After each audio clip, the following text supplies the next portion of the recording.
ਕਰਾਂ। ਤੁਹਾਡਾ ਆਪਣਾ ਪ੍ਰੋਗਰਾਮ ਗੱਲ ਪੰਜਾਬ ਦੀ ਲੈ ਕੇ ਅੱਜ ਫਿਰ ਹਾਜ਼ਰ ਹੋਇਆ।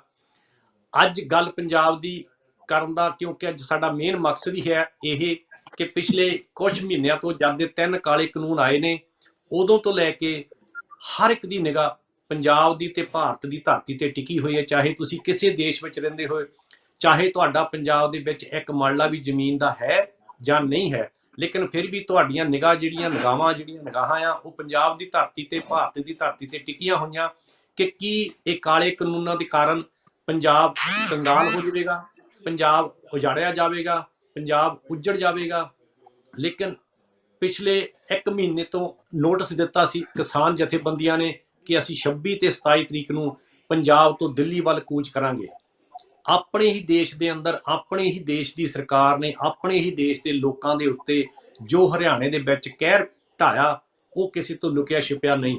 ਕਿੱਡੇ ਵੱਡੇ ਵੱਡੇ ਬੈਰੀਗੇਡ ਰੱਖੇ, ਕਿੱਡੀਆਂ ਵੱਡੀਆਂ ਪਾਣੀ ਦੀਆਂ ਤੋਪਾਂ ਲੋਕਾਂ ਤੇ ਠੰਡ ਦੇ ਵਿੱਚ ਚਲਾਈਆਂ ਗਈਆਂ, ਅਥਰੂ ਗੈਸ ਦੇ ਗੋਲੇ ਛੱਡੇ ਗਏ ਅਤੇ ਇੱਕੋ ਥਾਂ ਨਹੀਂ ਬੈਰੀਗੇਡ ਲਾਏ ਗਏ, ਵੱਖ-ਵੱਖ ਜਗ੍ਹਾ ਤੇ ਬੈਰੀਗੇਡ ਲਾਏ ਗਏ। ਤੇ ਸਭ ਤੋਂ ਵੱਡਾ ਬੈਰੀਗੇਡ ਜੋ ਲਾਇਆ ਗਿਆ ਉਹ ਪਾਣੀਪਤ ਦੀ ਧਰਤੀ ਤੇ ਲਾਇਆ ਗਿਆ।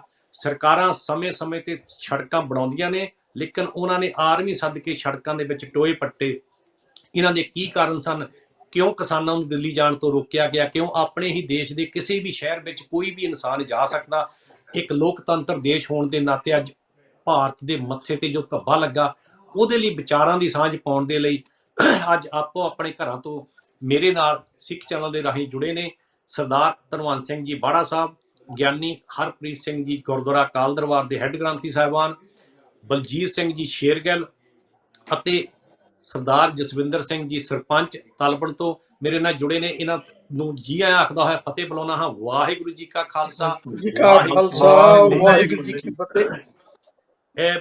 ਗਿਆਨੀ ਹਰਪ੍ਰੀਤ ਸਿੰਘ ਜੀ, ਤੁਹਾਡੇ ਕਿਉਂਕਿ ਆਪਣੇ ਚਾਚੇ ਦੇ ਪੁੱਤ ਜੀ ਖਾਸ ਕਰਕੇ ਉਹ ਦਿੱਲੀ ਪਹੁੰਚੇ ਨੇ ਆਪਣਾ ਤਕਰੀਬਨ 35-40 ਟਰਾਲੀਆਂ ਲੈ ਕੇ ਅਤੇ ਕਾਰਾਂ ਦੇ ਕਾਫਲੇ ਲੈ ਕੇ। ਮੈਂ ਚਾਹੁੰਦਾ ਕਿ ਤੁਸੀਂ ਗੁਰਦਾਸਪੁਰ ਵਾਲੀ ਸਾਈਡ ਤੋਂ ਸ਼ੁਰੂ ਕਰੋ ਤਾਂ ਕਿ ਤੁਸੀਂ ਇਹ ਨਾ ਗੁੱਸਾ ਕਰੋ ਕਿ ਅਸੀਂ ਦੁਆਬੇ ਵਾਲੀ ਹਮੇਸ਼ਾ ਸ਼ੁਰੂ ਕਰ ਲੈਂਦੇ ਆ। ਸੋ ਅੱਜ ਤੁਹਾਡੇ ਤੋਂ ਸ਼ੁਰੂਆਤ ਕਰਦੇ ਆ।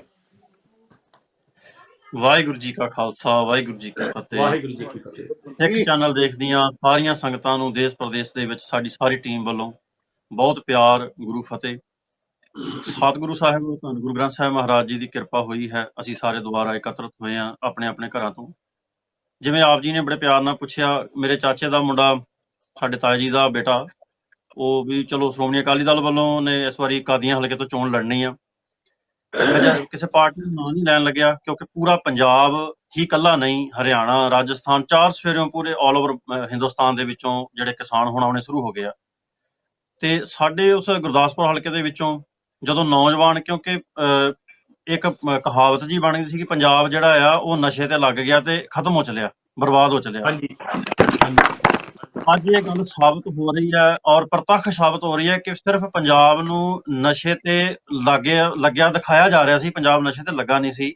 ਪੰਜਾਬ ਨੂੰ ਸਿਰਫ ਬਦਨਾਮ ਕੀਤਾ ਜਾ ਰਿਹਾ ਸੀ। ਪੰਜਾਬ ਦੀ ਨੌਜਵਾਨੀ ਜਿਹੜੀ ਆ, ਚਾਹੇ ਪੰਜਾਬ ਦਾ ਕਿਸੇ ਵੀ ਕੋਨੇ ਤੋਂ ਲੈ ਲਓ, ਦੁਆਬਾ, ਮਾਝਾ, ਮਾਲਵਾ, ਕਿਤੇ ਵੀ ਲੈ ਲਓ, ਹਰ ਜਗ੍ਹਾ ਨੌਜਵਾਨ ਅਜੇ ਵੀ ਪੂਰਾ ਤੱਤ ਪਾ ਰਿਹਾ। ਤੇ ਇਹ ਕਹਾਣੀ ਹੁਣ ਅਸੀਂ ਮੀਡੀਆ ਦੇ ਰਾਹੀਂ ਕੀ ਬਿਆਨ ਕਰੀਏ, ਕਿਉਂਕਿ ਹੁਣ ਸਾਰੀ ਦੁਨੀਆ ਨੂੰ ਪ੍ਰਤੱਖ ਪਤਾ ਲੱਗ ਗਿਆ, ਫੇਸਬੁੱਕ, ਯੂਟਿਊਬ, ਕਿਸੇ ਵੀ ਸੋਸ਼ਲ ਮੀਡੀਆ ਤੇ ਲੈ ਲਓ ਜਾ ਕੇ। ਪਰ ਸਿੱਖ ਚੈਨਲ ਦੇ ਜ਼ਰੀਏ ਬਹੁਤ ਹੀ ਇਹ ਇਸ ਟਾਈਮ ਜਿਹੜਾ ਹੈ ਪੂਰਾ ਇਨਕਲਾਬ ਬਣ ਕੇ ਨੌਜਵਾਨ ਜਿਹੜੇ ਨੇ, ਖਾਸ ਕਰਕੇ ਵੱਡੀ ਗਿਣਤੀ ਵਿੱਚ ਬਜ਼ੁਰਗ ਜਿਹੜੇ ਨੇ, ਵੱਡੀ ਗਿਣਤੀ ਮਾਤਾਵਾਂ ਛੋਟੇ ਛੋਟੇ ਬੱਚਿਆਂ ਨਾਲ ਲੈ ਕੇ ਤੁਰੀਆਂ ਆਈਆਂ। ਸੋ ਬੜੀ ਵੱਡੀ ਗਿਣਤੀ ਦੇ ਵਿੱਚ ਕਿਸਾਨ ਜਿਹੜਾ ਅੱਕਿਆ ਹੋਇਆ ਸਰਕਾਰਾਂ ਦੀ, ਜ਼ਾਲਮ ਸਰਕਾਰ ਦੇ ਕਾਲੇ ਕਾਨੂੰਨ ਤੋਂ ਤੁਰਿਆ ਆ। ਸਾਡੇ ਵੀ ਨੌਜਵਾਨ ਜਿਹੜੇ ਹਨ, ਸਾਡੇ ਗੁਰਦਾਸਪੁਰ ਹਲਕੇ ਤੋਂ ਬਹੁਤ ਸਾਰੀਆਂ ਟਰਾਲੀਆਂ, ਗੱਡੀਆਂ ਭਰ ਕੇ ਗਈਆਂ ਨੇ ਤੇ ਸਾਡੇ ਵੀ ਨੌਜਵਾਨ ਮੁੰਡੇ ਬਹੁਤ ਗਏ ਨੇ। ਸਰਦਾਰ ਕਮਲਪ੍ਰੀਤ ਸਿੰਘ ਕਾਕੀ ਸ਼੍ਰੋਮਣੀ ਅਕਾਲੀ ਦਲ ਵੱਲੋਂ ਆਪਣਾ ਝੰਡਾ ਲੈ ਕੇ ਨਹੀਂ ਗਏ, ਕਿਸਾਨਾਂ ਦੇ ਨਾਲ ਉਹਨਾਂ ਦੇ ਹਮਦਰਦ ਬਣ ਕੇ ਗਏ, ਕਿਉਂਕਿ ਉਹ ਬੜੇ ਲੰਬੇ ਸਮੇਂ ਤੋਂ ਕਿਸਾਨਾਂ ਵਾਸਤੇ ਲੜਦੇ ਆ ਰਹੇ ਸੀ। ਨੌਜਵਾਨ ਜਿਹੜੇ ਆ, ਖਾਸ ਕਰਕੇ ਸਾਡੇ ਉਸ ਏਰੀਆ ਦੇ ਵਿੱਚ, ਕਿਉਂਕਿ ਕਮਾਦ ਦੇ ਜਿਹੜੇ ਆ ਬਿੱਲ, ਪੈਸੇ ਜਿਹੜੇ ਆ ਉਹ ਨਹੀਂ ਸੀ ਮਿਲਦੇ ਪਏ, ਉਹਨਾਂ ਦੇ ਵਾਸਤੇ ਬੇਅੰਤ ਤਰੀਕਿਆਂ ਦੇ ਨਾਲ ਜਿਹੜੇ ਉਹ ਲੱਗੇ ਹੋਏ ਆ। ਅੱਛਾ ਜੀ। ਤੇ ਏਦਾਂ ਉਹਨਾਂ ਨੇ ਵੀ ਪੂਰਾ ਉੱਥੇ ਯੋਗਦਾਨ ਜਿਹੜਾ ਦਿੱਤਾ। ਉਹ ਵੀ ਹੁਣ ਸਿੰਘੂ ਬਾਰਡਰ ਜਿਹੜਾ ਉੱਥੇ ਪਹੁੰਚ ਗਏ ਆ, ਉੱਥੇ ਜਾ ਕੇ ਕਿਸਾਨਾਂ ਦੇ ਨਾਲ ਬੈਠੇ ਆ ਥੱਲੇ ਬਿਲਕੁਲ ਜ਼ਮੀਨ ਦੇ ਉੱਤੇ। ਸੋ ਏਦਾਂ ਵੱਖ-ਵੱਖ ਥਾਵਾਂ ਤੋਂ ਜਿਹੜੇ ਆ ਕਿਸਾਨ, 4 ਸਫੇਰੇ ਨੌਜਵਾਨ ਜਿਹੜੇ ਆ ਉਹ ਵੀ ਪਹੁੰਚੇ ਆ, ਸਾਰੇ ਪਹੁੰਚਣ ਦੇ ਆ। ਸੋ ਇਹਦੇ ਵਿੱਚ ਹੀ ਇੱਕ ਹੋਰ ਚਲੋ ਸਾਨੂੰ, ਕਿਉਂਕਿ ਬੜੀ ਇਹ ਖੁਸ਼ੀ ਦੀ ਗੱਲ ਆ, ਅੱਜ ਪੂਰਾ ਪੰਜਾਬ ਇਕੱਤਰਤ ਹੋ ਗਿਆ, ਇਕੱਠਾ ਹੋ ਗਿਆ।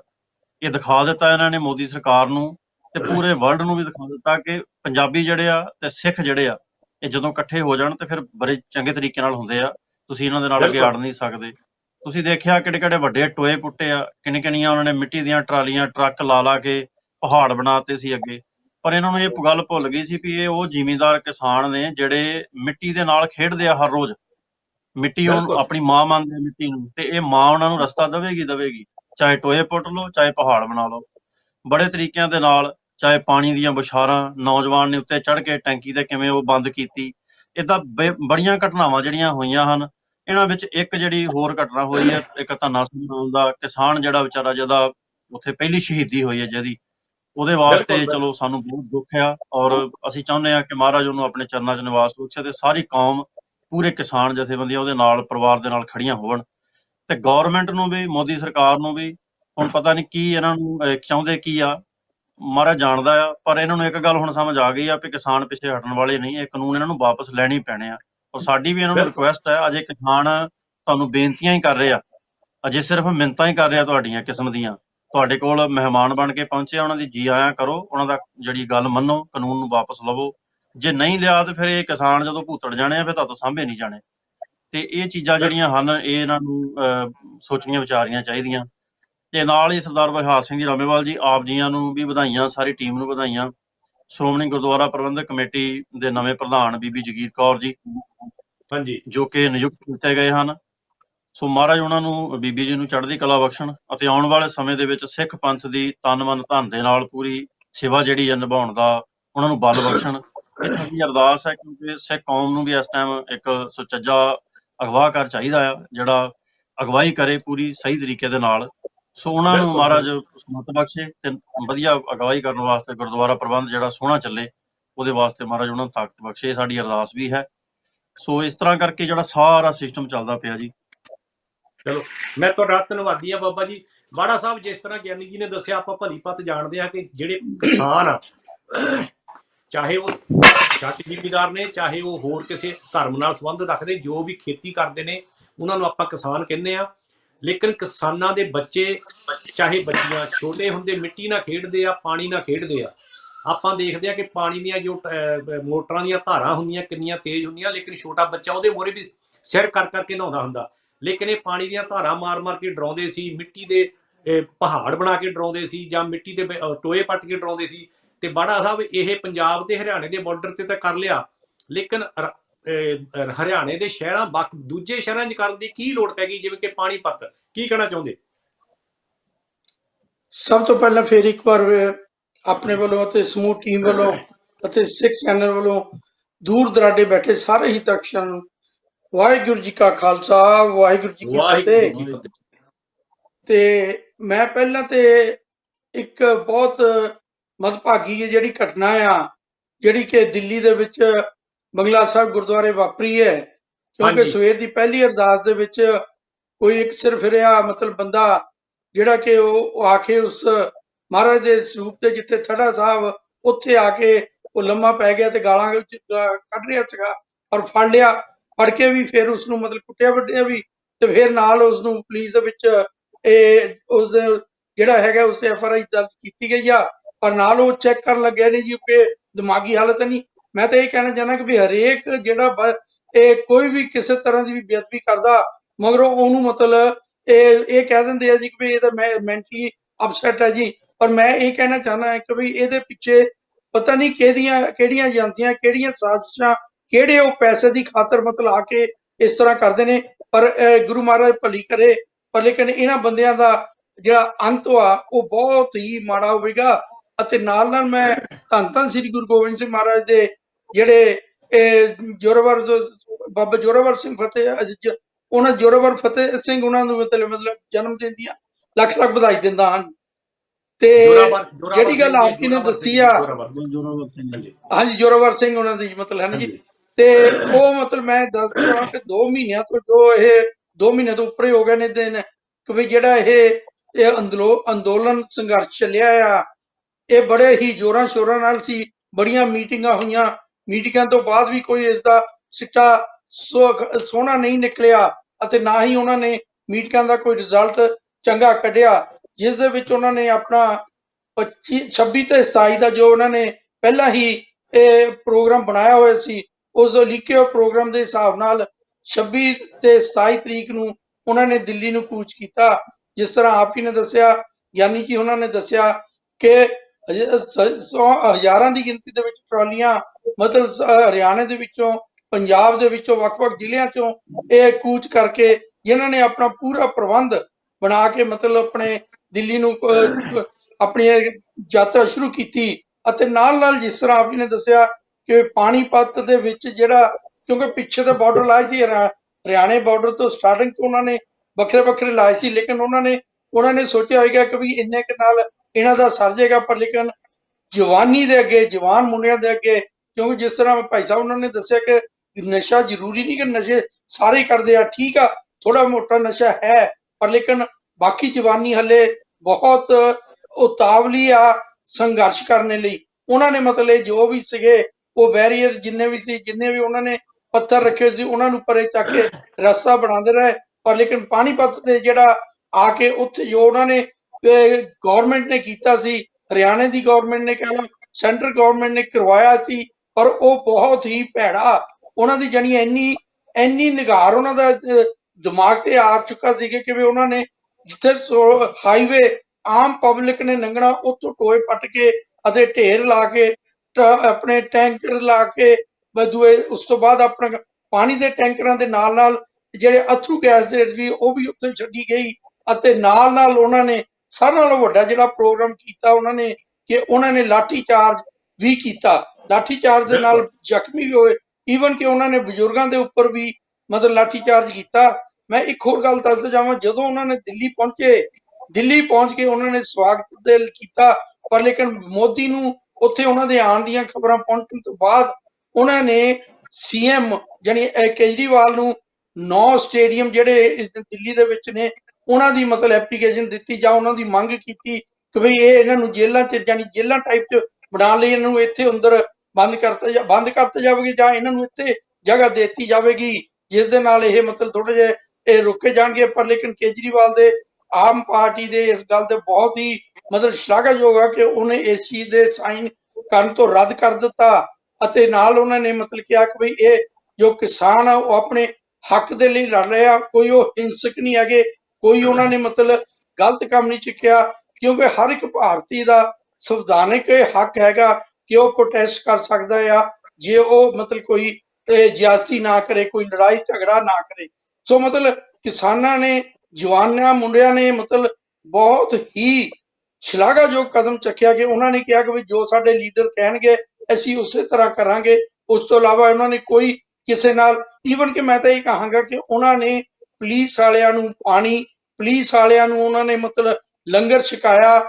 ਅਤੇ ਨਾਲ ਜਿਹੜੀ ਗੱਲ ਕੇਜਰੀਵਾਲ ਨੇ ਇੱਕ ਹੋਰ ਕੀਤੀ, ਦਿੱਲੀ ਪਹੁੰਚ ਕੇ ਉਹਨਾਂ ਨੂੰ ਜੀ ਆਇਆਂ ਆਖਣ ਤੋਂ ਬਾਅਦ ਉਹਨਾਂ ਨੂੰ ਕਿਹਾ ਕਿ ਵੀ ਅਸੀਂ ਇਹਨਾਂ ਨੂੰ ਮਾਸਕ, ਇਹਨਾਂ ਦੀ ਡਾਕਟਰੀ ਸਹਾਇਤਾ, ਇਹਨਾਂ ਨੂੰ ਲੰਗਰ, ਇਹਨਾਂ ਨੂੰ ਪਾਣੀ ਦੀ ਸੁਵਿਧਾ ਜਿਹੜੀ ਆ ਉਹ ਰਾਵਲ ਚੱਡਾ ਜਿਹੜਾ ਆ ਕੋਈ ਜਲ ਜਿਹੜਾ ਵਿਭਾਗ ਦਾ ਮੰਤਰੀ, ਉਹਨੂੰ ਸਪੈਸ਼ਲ ਕਿਹਾ ਕਿ ਇਹਨਾਂ ਲਈ ਟੈਂਕਰ ਪਾਣੀ ਦੇ ਉੱਥੇ ਖੜੇ ਕੀਤੇ ਜਾਣ, ਇਹਨਾਂ ਨੂੰ ਕੋਈ ਵੀ ਕਿਸੇ ਤਰ੍ਹਾਂ ਦੀ ਰਹਿਣ ਦੀ, ਖਾਣ ਦੀ ਪ੍ਰੋਬਲਮ ਨਾ ਆਵੇ। ਉਹਨੇ ਆਪਣੇ ਵਿਧਾਇਕਾਂ ਨੂੰ ਸਾਰਿਆਂ ਨੂੰ ਕਿਹਾ ਕਿ ਬਈ ਆਪਾਂ ਇਹਨਾਂ ਦਾ ਲੁੱਕ ਆਫਟਰ ਕਰਨਾ, ਕਿਉਂਕਿ ਇਹਨਾਂ ਦਾ ਜਿਹੜਾ ਸੰਘਰਸ਼ ਆ ਉਹ ਜੈਨੂਨ ਆ, ਉਹ ਸਹੀ ਆ, ਉਹ ਸਹੀ ਆਵਾਜ਼ ਉਠਾਉਣ ਲਈ ਉਹਨਾਂ ਨੇ ਮਤਲਬ ਇਹ ਕਿਹਾ ਕਿ ਵੀ ਆਪਾਂ ਇਹਨਾਂ ਦੀ ਹੈਲਪ ਕਰਨੀ ਵੱਧ ਤੋਂ ਵੱਧ। ਬਿਲਕੁਲ ਬੜਾ ਸਾਹਿਬ, ਮੈਂ ਤੁਹਾਡਾ ਧੰਨਵਾਦੀ ਹਾਂ ਕਿ ਤੁਸੀਂ ਵਿਸਤਾਰ ਸਹਿਤ ਦੱਸਿਆ। ਤੇ ਆਪਣੇ ਨਾਲ ਸ਼ੇਰਗਿੱਲ ਸਾਹਿਬ, ਤੁਸੀਂ ਬਾਰ-ਬਾਰ ਚਲੇ ਜਾਂਦੇ ਤਾਂ ਆ ਜਾਂਦੇ ਆ, ਇੱਕ ਵਾਰੀ ਆਏ ਰਹੋ, ਚੰਗੀ ਗੱਲ ਰਹੂਗੀ, ਜਾਇਆ ਨਾ ਕਰੋ। ਜਦੋਂ ਬੰਦਾ ਆ ਜਾਵੇ ਫੇਰ ਹੀ ਜਾਣ ਨੂੰ ਦਿਲ ਕਰਦਾ ਹੁੰਦਾ, ਜਦੋਂ ਚਲ ਗਿਆ ਬੰਦਾ ਫਿਰ ਮੁੜਨ ਨੂੰ ਦਿਲ ਨਹੀਂ ਕਰਦਾ। ਸੋ ਮੈਂ ਧੰਨਵਾਦੀ ਆ ਤੇਰਾ ਕਿ ਵਾਪਸ ਆ ਜਾਣਾ ਤੂੰ।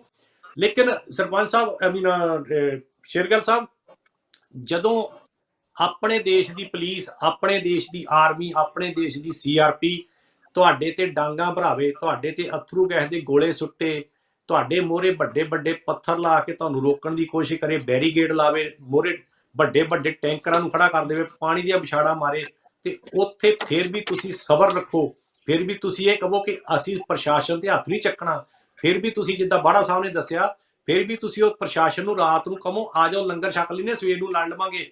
ਇਹਦੇ ਬਾਰੇ ਕੀ ਕਹਿਣਾ ਚਾਹੁੰਦੇ ਹੋ? ਸਭ ਤੋਂ ਪਹਿਲਾਂ ਤਾਂ ਮੈਂ ਮਾਫੀ ਚਾਹੁੰਦਾ ਕਿ ਕਨੈਕਸ਼ਨ ਦਾ ਥੋੜਾ ਜਿਹਾ ਪ੍ਰੋਬਲਮ ਆ ਰਹੀ ਸੀਗੀ, ਮੈਨੂੰ ਵੀ ਹਾਂਜੀ ਸੁਣਨ ਦੇ ਹਾਂਜੀ ਵਿੱਚ ਪ੍ਰੋਬਲਮ ਹੋ ਰਹੀ ਸੀ, ਇਸ ਕਰਕੇ ਮੈਂ ਉਹ ਬਾਰ-ਬਾਰ ਜਿਹੜਾ ਸੈਟਿੰਗ ਕਰਨ 'ਚ ਲੱਗਾ ਹੋਇਆ ਸੀਗਾ, ਤੇ ਮਾਫੀ ਚਾਹੁੰਦਾ। ਔਰ ਰਾਮੇਵਾਲ ਸਾਹਿਬ, ਜਿੱਦਾਂ ਤੁਸੀਂ ਦੱਸਿਆ, ਬਾੜਾ ਸਾਹਿਬ ਨੇ ਵੀ ਦੱਸਿਆ, ਸਾਡੇ ਗਿਆਨੀ ਜੀ ਵੀ ਬੈਠੇ ਆ, ਉਹਨਾਂ ਨੇ ਵੀ ਗੱਲ ਕੀਤੀ ਹੈ। ਸੋ ਮੈਂ ਇਹ ਕਹਾਂਗਾ ਕਿ ਜਿਹੜਾ ਪੰਜਾਬ ਹੈ ਉਹ 10 ਗੁਰੂਆਂ ਦੀ ਧਰਤੀ ਹੈ, ਔਰ ਬਿਲਕੁਲ ਸਾਡੀ ਧਰਤੀ ਦੇ ਉੱਤੇ ਅਸੀਂ ਗੁਰੂ ਸਾਹਿਬਾਨਾਂ ਤੋਂ ਸਿੱਖਿਆ ਹੋਇਆ ਕਿ ਜ਼ਾਲਮ ਚਾਹੇ ਜਿੰਨਾ ਮਰਜ਼ੀ ਵੱਡਾ ਜ਼ੁਲਮ ਕਰੇ, ਸਾਡੀ ਜਿਹੜੀ ਕੌਮ ਹੈ, ਸਾਡਾ ਜਿਹੜਾ ਸਮਾਜ ਆ, ਫਿਰ ਵੀ ਉਹ ਨਿਮਰਤਾ ਰੱਖਦਾ, ਕਿਉਂਕਿ ਜੇ ਗੁਰੂ ਅਰਜਨ ਦੇਵ ਜੀ ਤਤੀ ਤਵੀ ਤੇ ਬੈਠ ਕੇ ਕਹਿ ਸਕਦੇ ਆ ਕਿ ਤੇਰਾ ਭਾਣਾ ਮੀਠਾ ਲੱਗੇ, ਅਸੀਂ ਉਹ ਤੋਂ ਸਿੱਖ ਕੇ ਜਿਹੜਾ ਪੰਜਾਬ ਚੱਲਦਾ ਹੈ।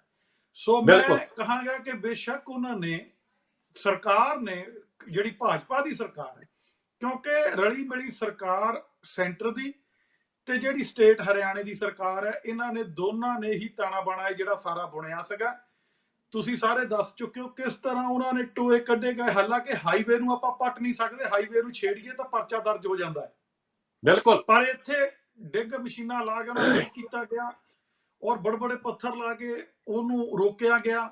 ਮੈਂ ਹੈਰਾਨੀ ਦੀ ਗੱਲ ਹੈ ਵੀ ਜੇ ਐਂਬੂਲੈਂਸ ਜਿਹੜੀ ਹੈ ਉਹਨੂੰ ਮਹੱਤਤਾ ਦਿੱਤੀ ਜਾਂਦੀ ਹੈ ਹਮੇਸ਼ਾ, ਪਰ ਜਦੋਂ ਕਿਸਾਨ ਵੀਰ ਮੋਰਚਾ ਲਾ ਕੇ ਬੈਠੇ ਸੀਗੇ, ਇਹਨਾਂ ਦੇ ਬੜੇ ਬੜੇ ਮੋਹਰੇ ਮੋਰਚੇ ਬੈਰੀਕੇਡ ਲਾ ਕੇ ਰੋਕਿਆ ਗਿਆ ਇਹਨਾਂ ਨੂੰ, ਔਰ ਐਂਬੂਲੈਂਸ ਵਿੱਚ ਫਸੀ ਹੋਈ ਸੀਗੀ, ਔਰ ਕਿਸਾਨ ਵੀਰਾਂ ਨੇ, ਬਜ਼ੁਰਗਾਂ ਨੇ, ਨੌਜਵਾਨਾਂ ਨੇ ਉੱਠ ਕੇ ਉਹ ਪੱਥਰ ਪੁਲਿਸ ਨੂੰ ਚੈਲੰਜ ਕਰਕੇ ਉਹ ਪੱਥਰ ਦੂਰ ਕੀਤੇ ਔਰ ਉਹ ਐਂਬੂਲੈਂਸ ਨੂੰ ਪਹਿਲਾਂ ਲਗਾਇਆ। ਫਿਰ ਜਿਸ ਤਰ੍ਹਾਂ ਜਿਹੜੀ ਪੁਲਿਸ ਲਾਠੀ ਚਾਰਜ ਕਰਦੀ ਸੀ ਉਸ ਪੁਲਿਸ ਨੂੰ ਉਹਨਾਂ ਨੇ ਖਾਣਾ ਵੀ ਖਿਲਾਇਆ, ਪਾਣੀ ਵੀ ਪਿਲਾਇਆ। ਔਰ ਤੁਸੀਂ ਦੇਖਿਆ ਹੋਵੇਗਾ ਕਿ ਇੱਕ ਪੁਲਿਸ ਮੁਲਾਜ਼ਮ ਕਿਸਾਨ ਦੇ ਮੋਢੇ ਲਾ ਕੇ ਰੋਇਆ ਵੀ, ਔਰ ਉਹਨੇ ਕਿਹਾ ਵੀ ਮੈਂ ਮਜਬੂਰ ਆ, ਸਰਕਾਰ ਦੇ ਅੰਡਰ ਆਉਣਾ ਮੇਰੀ ਨੌਕਰੀ ਹੈ, ਮੈਂ ਮਜਬੂਰ ਆ, ਪਰ ਮੈਂ ਤੁਹਾਡੇ ਨਾਲ ਹਾਂ।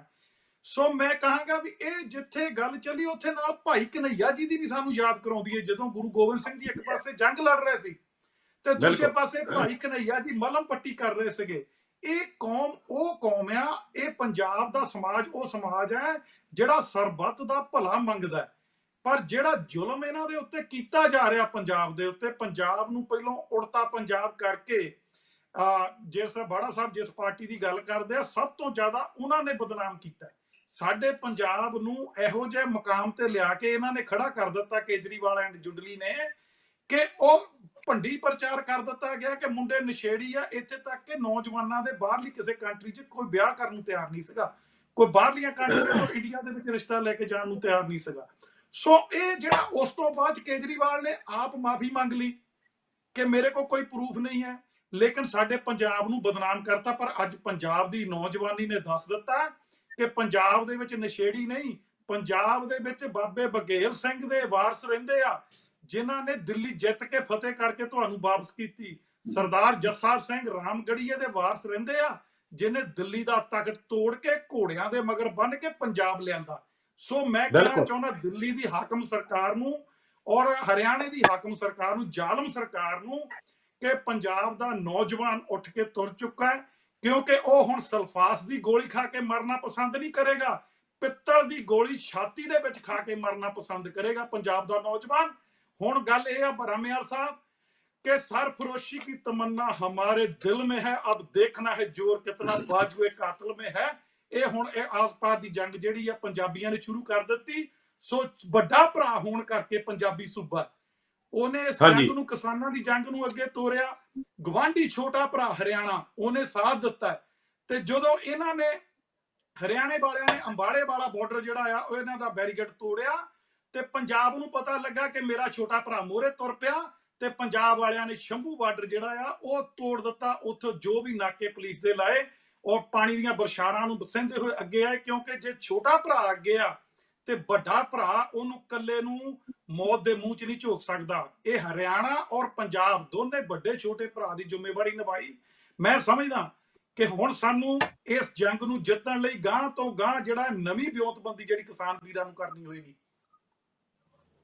ਬਿਲਕੁਲ, ਮੈਂ ਰਿਣੀ ਆ ਤੁਹਾਡਾ ਸ਼ੇਰਗਿੱਲ ਸਾਹਿਬ। ਜਿਸ ਤਰ੍ਹਾਂ ਤੁਸੀਂ ਦੱਸਿਆ ਸਰਪੰਚ ਸਾਹਿਬ, ਜਿੱਦਾਂ ਦੱਸਿਆ ਸ਼ੇਰਗਿੱਲ ਸਾਹਿਬ ਨੇ, ਅੱਜ 19ਵੀਂ ਵਾਰੀ ਪੰਜਾਬੀ ਦਿੱਲੀ ਨੂੰ ਜਿੱਤਣ ਗਏ।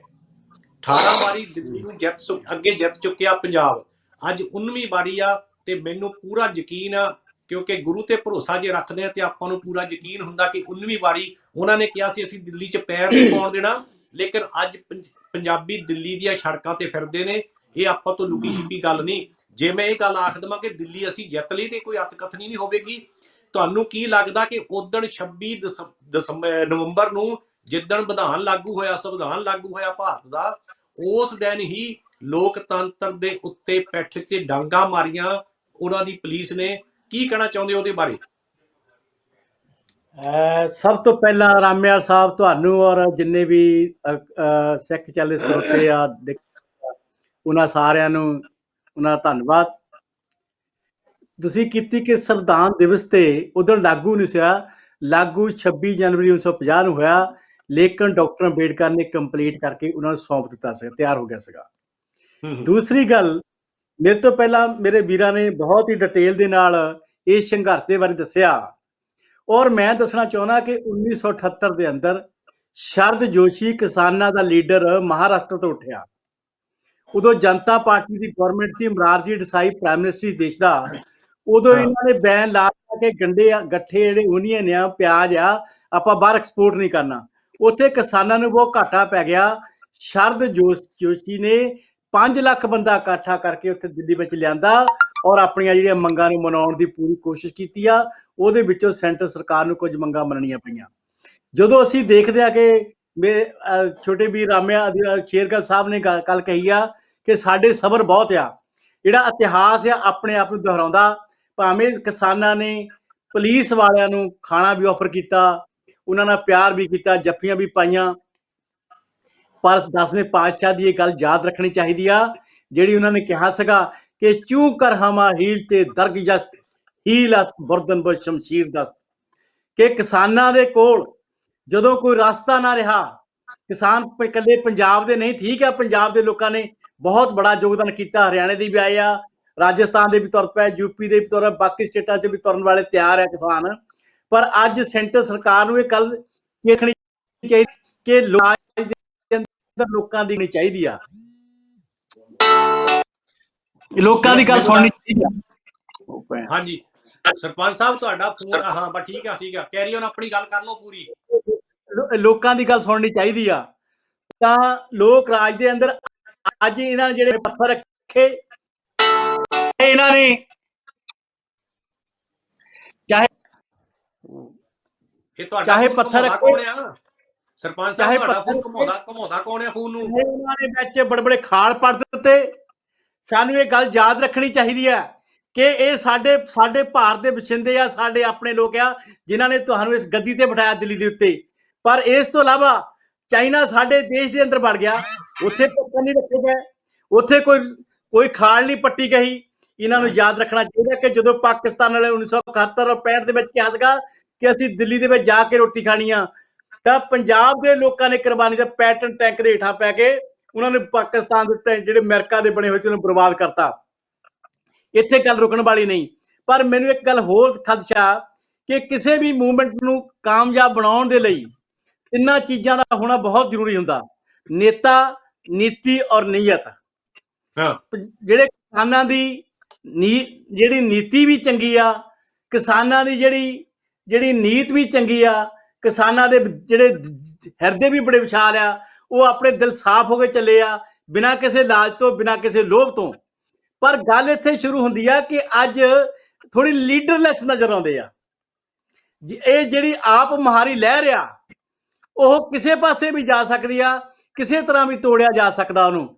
ਜਿੰਨੀ ਦੇਰ ਕੋਈ ਜਿਹੜਾ ਯੋਗ ਲੀਡਰ, ਚੰਗਾ ਨੇਤਾ, ਆਪਣੀ ਜਿਹੜੀ ਯੋਗ ਅਗਵਾਈ ਚਾਹੀਦੀ ਆ, ਅੱਜ ਸਾਨੂੰ ਚਾਹੀਦੀ ਆ ਕਿ ਕਿਸਾਨਾਂ ਨੂੰ ਯੋਗ ਅਗਵਾਈ ਦੀ ਲੋੜ ਆ, ਚੰਗੇ ਨੇਤਾ ਦੀ ਲੋੜ ਆ। ਉਹ ਅੱਜ ਮੈਨੂੰ ਘਾਟ ਮਹਿਸੂਸ ਨਜ਼ਰ ਆਉਂਦੀ ਆ। ਅੱਜ ਸਾਰੇ ਕਹਿੰਦੇ ਮੈਂ ਇਹਨਾਂ ਨੇਤਾ ਆ, ਇਸ ਗਰੁੱਪ ਦਾ ਮੈਂ ਨੇਤਾ ਆ, ਇਸ ਗਰੁੱਪ ਦਾ ਮੈਂ ਨੇਤਾ ਆ। ਉਹ ਗੱਲ ਮੈਨੂੰ ਇੱਥੇ ਹੈ ਕਿ ਸ਼ੰਭੂ ਮੋਰਚਾ ਲਗਭਗ ਡੇਢ ਮਹੀਨਾ ਲੱਗੇ ਨੂੰ ਹੋ ਗਿਆ, ਉਹ ਮੈਂ ਲਗਭਗ ਰੋਜ਼ ਦੇਖਦਾ ਸੀਗਾ। ਪਰ ਉੱਥੇ ਨਾ ਤਾਂ ਆਨੰਦਪੁਰ ਸਾਹਿਬ ਦਾ ਮਤਾ ਉੱਥੇ ਡਿਸਕਸ ਹੋਇਆ ਵੀ ਇਹਦੀਆਂ ਕਿੰਨੀਆਂ ਮੰਗਾਂ ਆ, ਨਾ ਵੱਧ ਅਧਿਕਾਰਾਂ ਦੀ ਗੱਲ ਕਹੀ ਗਈ ਆ, ਇਹ ਵੱਧ ਅਧਿਕਾਰ ਲੈਣੇ ਕਿੱਦਾਂ ਆ। ਦੂਸਰੀ ਗੱਲ ਇਹ ਕਿ ਇਹ ਪੰਜਾਬ ਜਿਹੜੇ ਕਿਸਾਨ ਮੋਰਚਾ ਆ, ਇਹਨੂੰ ਤਾਰ ਪੀੜੋ ਕਰਨਾ ਚਾਹੁੰਦੇ। ਕੁਛ ਜਿਹੜੇ ਖਾਲਿਸਤਾਨ ਦੇ ਕਹਿੰਦੇ ਵੀ ਨਾਅਰੇ ਲੱਗਦੇ ਆ, ਮੈਂ ਇੱਥੇ ਗੱਲ ਹਾਂਜੀ ਕਰਨੀ ਚਾਹੁੰਦਾ ਕਿ ਇਹ ਜੇ ਖਾਲਿਸਤਾਨ ਦੀ ਗੱਲ ਕਰਦੇ ਕਿ ਇਹ ਨਾਰੇ ਲੱਗਦੇ ਆ, ਕੋਈ ਸਲੋਗਨ ਜਿਹੜੇ ਲਾਉਂਦੇ ਆ, ਉਹ ਗੱਲ ਮਾੜੀ ਆ, ਪਰ ਦੂਸਰੇ ਪਾਸੇ ਹਿੰਦੁਸਤਾਨ ਦੇ ਸਲੋਗਨ ਲੱਗਦੇ ਆ। ਹਿੰਦੁਸਤਾਨ ਤਾਂ ਹੈ ਹੀ ਨਹੀਂ, ਭਾਰਤ ਹੈ। ਜਦ ਪਿਛਲੀ ਆਪਾਂ ਬਾਰੇ ਵੀ ਡਿਸਕਸ ਕੀਤਾ ਸੀਗਾ। ਫੇਰ ਬਿਲਕੁਲ ਜਿਹੜੇ ਆਰਐਸਐਸ ਆ, ਉਹਨਾਂ ਤੇ ਕਿਉਂ ਨਹੀਂ ਪਾਬੰਦੀ ਲੱਗਦੀ? ਉਹਨਾਂ ਤੇ ਕਿਉਂ ਨਹੀਂ ਕਹਿੰਦੇ ਵੀ ਇਹ ਜਿਹੜੀ ਜਥੇਬੰਦੀ ਆ ਇਹਨੂੰ ਬੈਨ ਕਰਨਾ ਚਾਹੀਦਾ? ਜੇ ਕੋਈ ਮੁਸਲਮਾਨ ਜਥੇਬੰਦੀ ਬਣਾ ਲਿਆ ਉਹਨੂੰ ਬੈਨ ਕਰ ਦਿੰਦੇ ਆ।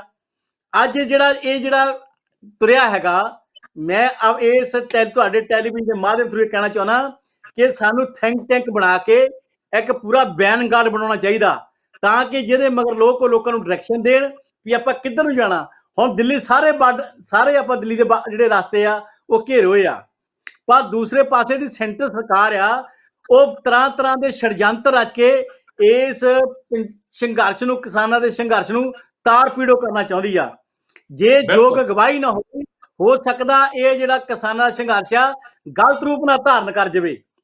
ਅੱਜ ਮੈਂ ਇਸ ਮੌਕੇ ਤੇ ਸਾਰੇ ਸਮੁੱਚੇ ਜਿੰਨੇ ਵੀ ਸਾਡੇ ਇੰਡੀਆ ਦੇ ਵਿੱਚ ਸਾਡੇ ਲੀਡਰ, ਤੁਹਾਡੇ ਮਾਧਿਅਮ ਥਾਣੀ ਇਹ ਬੇਨਤੀ ਕਰਨਾ ਚਾਹੁੰਦਾ ਕਿ ਸਾਨੂੰ ਆਪਣੇ ਨਿੱਜੀ ਸਵਾਰਥ ਛੱਡ ਕੇ, ਚਾਹੇ ਉਹ ਕਾਂਗਰਸ ਹੋਵੇ, ਚਾਹੇ ਉਹ ਅਕਾਲੀ ਹੋਣ, ਚਾਹੇ ਕਾਂਗਰਸ ਹੋਵੇ, ਚਾਹੇ ਉਹ ਆਮ ਪਾਰਟੀ ਹੋਵੇ, ਇਹ ਜਿਹੜਾ ਸੰਘਰਸ਼ ਆ, ਕਿਉਂਕਿ ਜਿਹੜਾ ਅੰਨਦਾਤਾ ਆ ਇਹਨੂੰ ਮੰਗਤਾ ਨਹੀਂ ਬਣਾਉਣਾ ਚਾਹੀਦਾ। ਪਰ ਜਿਹੜੀ ਸੈਂਟਰ ਸਰਕਾਰ ਆ ਉਹ, ਕਿਉਂਕਿ ਉਹਨੂੰ ਪਤਾ ਕਿ ਲੋਕ ਜ਼ਿਆਦਾ ਇਹ ਜਿਹੜੇ ਆ ਪੰਜਾਬ ਦੇ ਲੋਕ ਹੀ ਸਿਰ ਚੱਕਦੇ ਆ, ਇਹਨਾਂ ਦੀ ਸਿਰੀ ਨੂੰ ਫੇਹਣਾ ਚਾਹੁੰਦੀ ਆ। ਪਰ ਇਹ ਸੈਂਟਰ ਸਰਕਾਰ ਦਾ ਬਹੁਤ ਬੜਾ ਭੁਲੇਖਾ ਆ, ਕਿਉਂਕਿ ਇਤਿਹਾਸ ਜਿਹੜਾ ਉਹ ਆਪਣੇ ਆਪ ਨੂੰ ਜਿਹੜਾ ਦੁਹਰਾਉਂਦਾ ਰਹਿੰਦਾ। ਜਿਹੜੀ ਹਿਸਟਰੀ ਆ ਰਿਪੀਟ ਇਟਸੈਲਫ, ਇਹ ਕਦੀ ਵੀ ਦਬਣਾ ਨਹੀਂ ਹੈਗਾ। ਇਸ ਮੌਕੇ ਤੇ ਭਾਵੇਂ ਇਹ ਰੋਕਾਂ ਲਾ ਲੈਣ। ਫਿਰ ਹੋਰ ਕਿੰਨੀ ਮਾੜੀ ਗੱਲ ਆ, ਲੋਕਾਂ ਦੇ ਵਾਹਨਾਂ ਦੀ ਹਵਾ ਕਰਦੀ, ਟਰੈਕਟਰਾਂ ਦੀ, ਉਹਨਾਂ ਦੀਆਂ ਚਾਬੀਆਂ ਖੋਹ ਲਈਆਂ। ਜਿਹੜੇ ਟਰੱਕ ਲੈ ਕੇ ਆਉਂਦੇ ਸੀ ਉਹਨਾਂ ਨੂੰ ਰਸਤੇ 'ਚ ਖੜਾ ਕਰਤਾ, ਉਹਨਾਂ ਡਰਾਈਵਰਾਂ ਦੀਆਂ ਚਾਬੀਆਂ ਵਿਚਾਰੇ ਉੱਥੇ ਲੈ ਕੇ ਖੋਹ ਲਈਆਂ। ਉਸ ਤੋਂ ਇਲਾਵਾ ਬਹੁਤ ਤਰ੍ਹਾਂ ਦੇ ਧੱਕਾ ਮੁੱਕੀ ਹੋਈ ਆ, ਕਿਤੇ ਕੰਡਿਆਲੀ ਤਾਰ ਵੀ ਲਾਈ ਆ। ਪਰ ਇਹਨਾਂ ਨੂੰ ਇਹ ਚਾਹੁੰਦਾ ਵੀ ਜਿਹੜਾ ਕਿਸਾਨ ਜਿਹੜੇ ਦਰਿਆ ਠੱਲ ਦਿੰਦੇ ਆ, ਜਿਹੜੇ ਕਿਸਾਨ ਪਹਾੜਾਂ ਨੂੰ ਕਰਾ ਕੇ ਆਪਣੀ ਜ਼ਮੀਨ ਇੱਕ ਤਰ੍ਹਾਂ ਦੀ ਕਰਦੇ ਆ, ਉਹ ਛੋਟੀਆਂ ਉਹਨਾਂ ਦੇ ਜਿਹੜੀਆਂ ਅੜਚਣਾਂ ਹੈਗੀਆਂ ਉਹ ਦੂਰ ਹੋ ਸਕਦੀਆਂ। ਜ਼ਿਆਦਾ ਇਸ ਮੌਕੇ ਤੇ ਗੱਲ ਆ ਕਿ ਅੱਜ ਦੋ ਹੀ ਲੀਡਰ, ਇੱਕ ਤਾਂ ਉਹ ਦੀਪ ਸਿੱਧੂ ਆ, ਇੱਕ ਜ਼ਿਆਦਾ ਜਿਹੜਾ ਉਹ ਗੈਂਗਸਟਰ ਸੀਗਾ ਆਪਣਾ ਲੱਖਾ ਸਧਾਣਾ। ਅੱਜ ਦੋ ਆ। ਕੀ ਉਹਨਾਂ ਦੇ ਉਹ ਇਸ ਪੂਰੀ ਮੂਵਮੈਂਟ ਨੂੰ ਇਹ ਚਲਾ ਸਕਦੇ ਆ? ਕੀ ਇਹਨਾਂ ਦੇ ਪਿੱਛੇ ਹੋਰ ਕੋਈ ਦਿਮਾਗ ਹੈ? ਸਰਪੰਚ ਸਾਹਿਬ ਇੱਥੇ ਇਦੋਂ ਪਹਿਲਾਂ ਕਿ ਆਪਾਂ ਇਹ ਗੱਲ ਕਹੀਏ ਕਿ ਲੱਖਾ ਸਧਾਣਾ ਜਾਂ ਦੀਪ ਸਿੱਧੂ ਨੂੰ ਕਿਸਾਨ ਜਥੇਬੰਦੀਆਂ ਕਹਿ ਚੁੱਕੀਆਂ ਕਿ ਉਹ ਸਾਡੇ ਨਾਲ ਨਹੀਂ। ਦੀਪ ਸਿੱਧੂ, ਮੈਂ ਆਪ ਸੁਣਿਆ ਕਿ ਟੈਲੀਵਿਜ਼ਨ ਦੇ ਸਟੇਸ਼ਨ ਤੇ ਸਪੀਚ ਕਰਦਾ ਕਿ ਇਹਨਾਂ ਨੇ 26-27 ਤਰੀਕ ਨੂੰ ਉੱਥੇ ਕੀ ਕੱਢ ਲਿਆਉਣਾ, ਇਹਨਾਂ ਨੇ 2 ਦਿਨ ਉੱਥੇ ਕੀ ਕਰ ਲੈਣਾ, ਇਹਨਾਂ ਨੂੰ ਰੇਲਵੇ ਟਰੱਕਾਂ, ਪਹਿਲਾਂ ਉਹ ਕਹਿੰਦਾ ਸੀ ਰੇਲਵੇ ਟਰੱਕਾਂ ਤੋਂ ਆਪਾਂ ਨੂੰ ਬਹਿਣਾ ਨਹੀਂ ਚਾਹੀਦਾ। ਜਦੋਂ ਇਹਨਾਂ ਨੇ ਕਹਿਤਾ ਆਪਾਂ ਉੱਠ ਖੜੀਏ, ਕੋਲ ਆ ਜਾਊਗਾ, ਉਦੋਂ ਉਹੋ ਹੀ ਦੀਪ ਸਿੱਧੂ ਕਹਿਣ ਲੱਗ ਗਿਆ, ਮੈਂ ਆਪਣੇ ਕੋਲੋਂ ਨਹੀਂ ਕਹਿੰਦਾ, ਹੋਰਾਂ ਵੀ ਲੋਕਾਂ ਨੇ ਸੁਣਿਆ ਹੋਣਾ। ਇੱਥੇ KTV ਵਾਲਿਆਂ ਤੇ ਮੈਂ ਇੱਕ ਦਿਨ ਸਪੀਚ ਸੁਣੀ ਉਹਦੀ, ਉੱਥੇ ਉਹ ਕਰਦਾ ਸੀ ਆਪਦੇ ਜਿੱਥੇ ਉਹ ਸ਼ੰਭੂ ਬਾਰਡਰ ਤੇ ਬੈਠਾ ਕਿ ਹੁਣ ਰੇਲਵੇ ਟਰੱਕਾਂ। ਇੱਕ ਮਿੰਟ ਸਰਪੰਚ ਸਾਹਿਬ, ਉਹਨੇ ਤੁਹਾਡਾ ਬਿਆਨ ਇੱਕ ਹੋਣਾ ਚਾਹੀਦਾ। ਇਹ ਜਿਹੜਾ ਬੰਦਾ ਬਿਆਨ ਬਦਲਦਾ ਉਹ ਲੀਡਰ ਨਹੀਂ ਬਣ ਸਕਦਾ। ਜਿਹੜੀ ਤੁਸੀਂ ਗੱਲ ਕੀਤੀ ਲੀਡਰਾਂ ਦੀ, ਕਿਸਾਨ ਆਗੂਆਂ ਕੋਲ ਲੀਡਰ ਹੈਗੇ ਆ। ਹੁਣ ਤੱਕ ਜੇ ਮੈਂ ਸਾਰੇ ਮੀਡੀਆ ਨੂੰ ਦੇਖਦਾ ਰਿਹਾ, ਸਾਰੇ ਪਾਸਿਓਂ ਦੇਖਿਆ, ਹੁਣ ਤੱਕ ਜਿੰਨੇ ਵੀ ਪਾਰਟੀਆਂ ਦੇ ਵਰਕਰ ਗਏ ਆ ਕਿਸਾਨਾਂ ਦੇ ਨਾਲ, ਕਿਸੇ ਵੀ ਪਾਰਟੀ ਨੇ ਇਹ ਗੱਲ ਨਹੀਂ ਕਹੀ ਕਿ ਅਸੀਂ ਅਕਾਲੀ ਦਲ ਦੇ ਵਰਕਰ ਆ, ਅਸੀਂ ਕਾਂਗਰਸ ਦੇ ਵਰਕਰ ਆ, ਅਸੀਂ ਆਮ ਆਦਮੀ ਦੇ ਆ, ਅਸੀਂ ਕਮਿਊਨਿਸਟਾਂ ਦੇ ਆ, ਜਾਂ ਅਸੀਂ ਬਹੁਜਨ ਸਮਾਜ ਪਾਰਟੀ ਦੇ ਆ। ਸਿਰਫ ਤੇ ਸਿਰਫ ਇੱਕ ਪਾਰਟੀ ਨੇ ਇਹ ਗੱਲ ਕਹੀ ਆ, ਉਹ ਮੈਂ ਅਕਾਲ ਚੈਨਲ ਤੇ ਸੁਣਿਆ, ਸਿਮਰਜੀਤ ਸਿੰਘ ਮਾਨ ਦੀ ਗਰੁੱਪ ਨੇ ਕਿਹਾ ਜੀ ਅਸੀਂ ਮਾਨ ਦਲ ਦੇ ਆ, ਸਾਨੂੰ ਮਾਨ ਸਾਹਿਬ ਨੇ ਕਿਹਾ ਕਿ ਤੁਸੀਂ ਜਾ ਕੇ ਪੱਥਰ ਚੱਕ ਕੇ ਮਾਰੋ, ਤੇ ਅਸੀਂ ਪੱਥਰ ਚੱਕ ਕੇ ਮਾਰੇ। ਗਿਆਨੀ ਹਰਦੀਪ ਸਿੰਘ ਜੀ, ਤੁਸੀਂ ਕਿਉਂਕਿ ਤੁਸੀਂ ਵੀ ਮੀਡੀਆ ਨਾਲ ਜੁੜੇ ਹੋਏ ਹੋ, ਅੱਜ ਦੀ ਡੇਟ ਵਿੱਚ ਜੇ 8 ਸਟੇਟਾਂ ਚੋਂ ਕਿਸਾਨ, ਇੱਕ ਮਿੰਟ ਸਰਪੰਚ ਸਾਹਿਬ ਤੁਹਾਡੇ ਕੋਲ ਦੁਆਰੇ ਆਉਂਗਾ, 8 ਸੂਬਿਆਂ ਦੇ ਕਿਸਾਨ ਦਿੱਲੀ ਵੱਲ ਨੂੰ ਤੁਰੇ ਹੋਏ ਆ, ਕਿਉਂਕਿ ਜਿਨ੍ਹਾਂ ਚੋਂ 4 ਸੂਬਿਆਂ ਦੇ ਕਿਸਾਨ ਜੋ ਦਿੱਲੀ ਵਿੱਚ ਪਹੁੰਚ ਚੁੱਕੇ ਨੇ, ਰਾਜਸਥਾਨ, ਪੰਜਾਬ, ਹਰਿਆਣਾ ਤੇ ਯੂਪੀ, ਉੱਤਰਾਖੰਡ, ਬਿਹਾਰ ਤੇ ਕੇਰਲਾ, ਤੇ ਇੱਕ ਮੇਰੇ ਖਿਆਲ ਹੋਰ ਕੋਈ ਸੂਬਾ ਜਿਹੜਾ ਮੈਨੂੰ ਨਾਂ ਚੇਤਾ ਭੁੱਲ ਗਿਆ। ਇਹਨਾਂ ਸੂਬਿਆਂ ਦੇ ਜਿਹੜੇ ਕਿਸਾਨ ਹੈ ਉਹ ਤੁਰੇ ਹੋਏ ਆਪਣੇ ਸੂਬਿਆਂ ਚੋਂ ਆਉਣ ਨੂੰ ਉੱਥੇ ਨੂੰ। ਲੇਕਿਨ ਹੋਰਾਂ ਵੀ ਸੂਬਿਆਂ ਦੇ ਕਿਸਾਨਾਂ ਨੂੰ ਆਪਾਂ ਬੇਨਤੀ ਕਰਦੇ ਆ ਕਿ ਉਹ ਵੀ ਆਣ ਕੇ ਸੰਘਰਸ਼ ਵਿੱਚ ਆਪਣਾ ਯੋਗਦਾਨ ਪਾਉਣ, ਕਿਉਂਕਿ ਫਾਇਦਾ ਤਾਂ ਉਹਨਾਂ ਨੂੰ ਵੀ ਹੁੰਦਾ ਹੋਣਾ।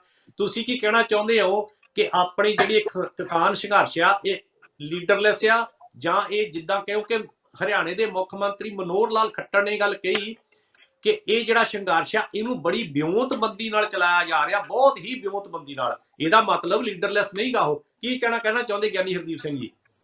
ਬਿਲਕੁਲ ਜੀ, ਬਿਲਕੁਲ ਮੈਂ ਤੁਹਾਡੀ ਇਸ ਗੱਲ ਨਾਲ ਸਹਿਮਤ ਵੀ ਹਾਂ।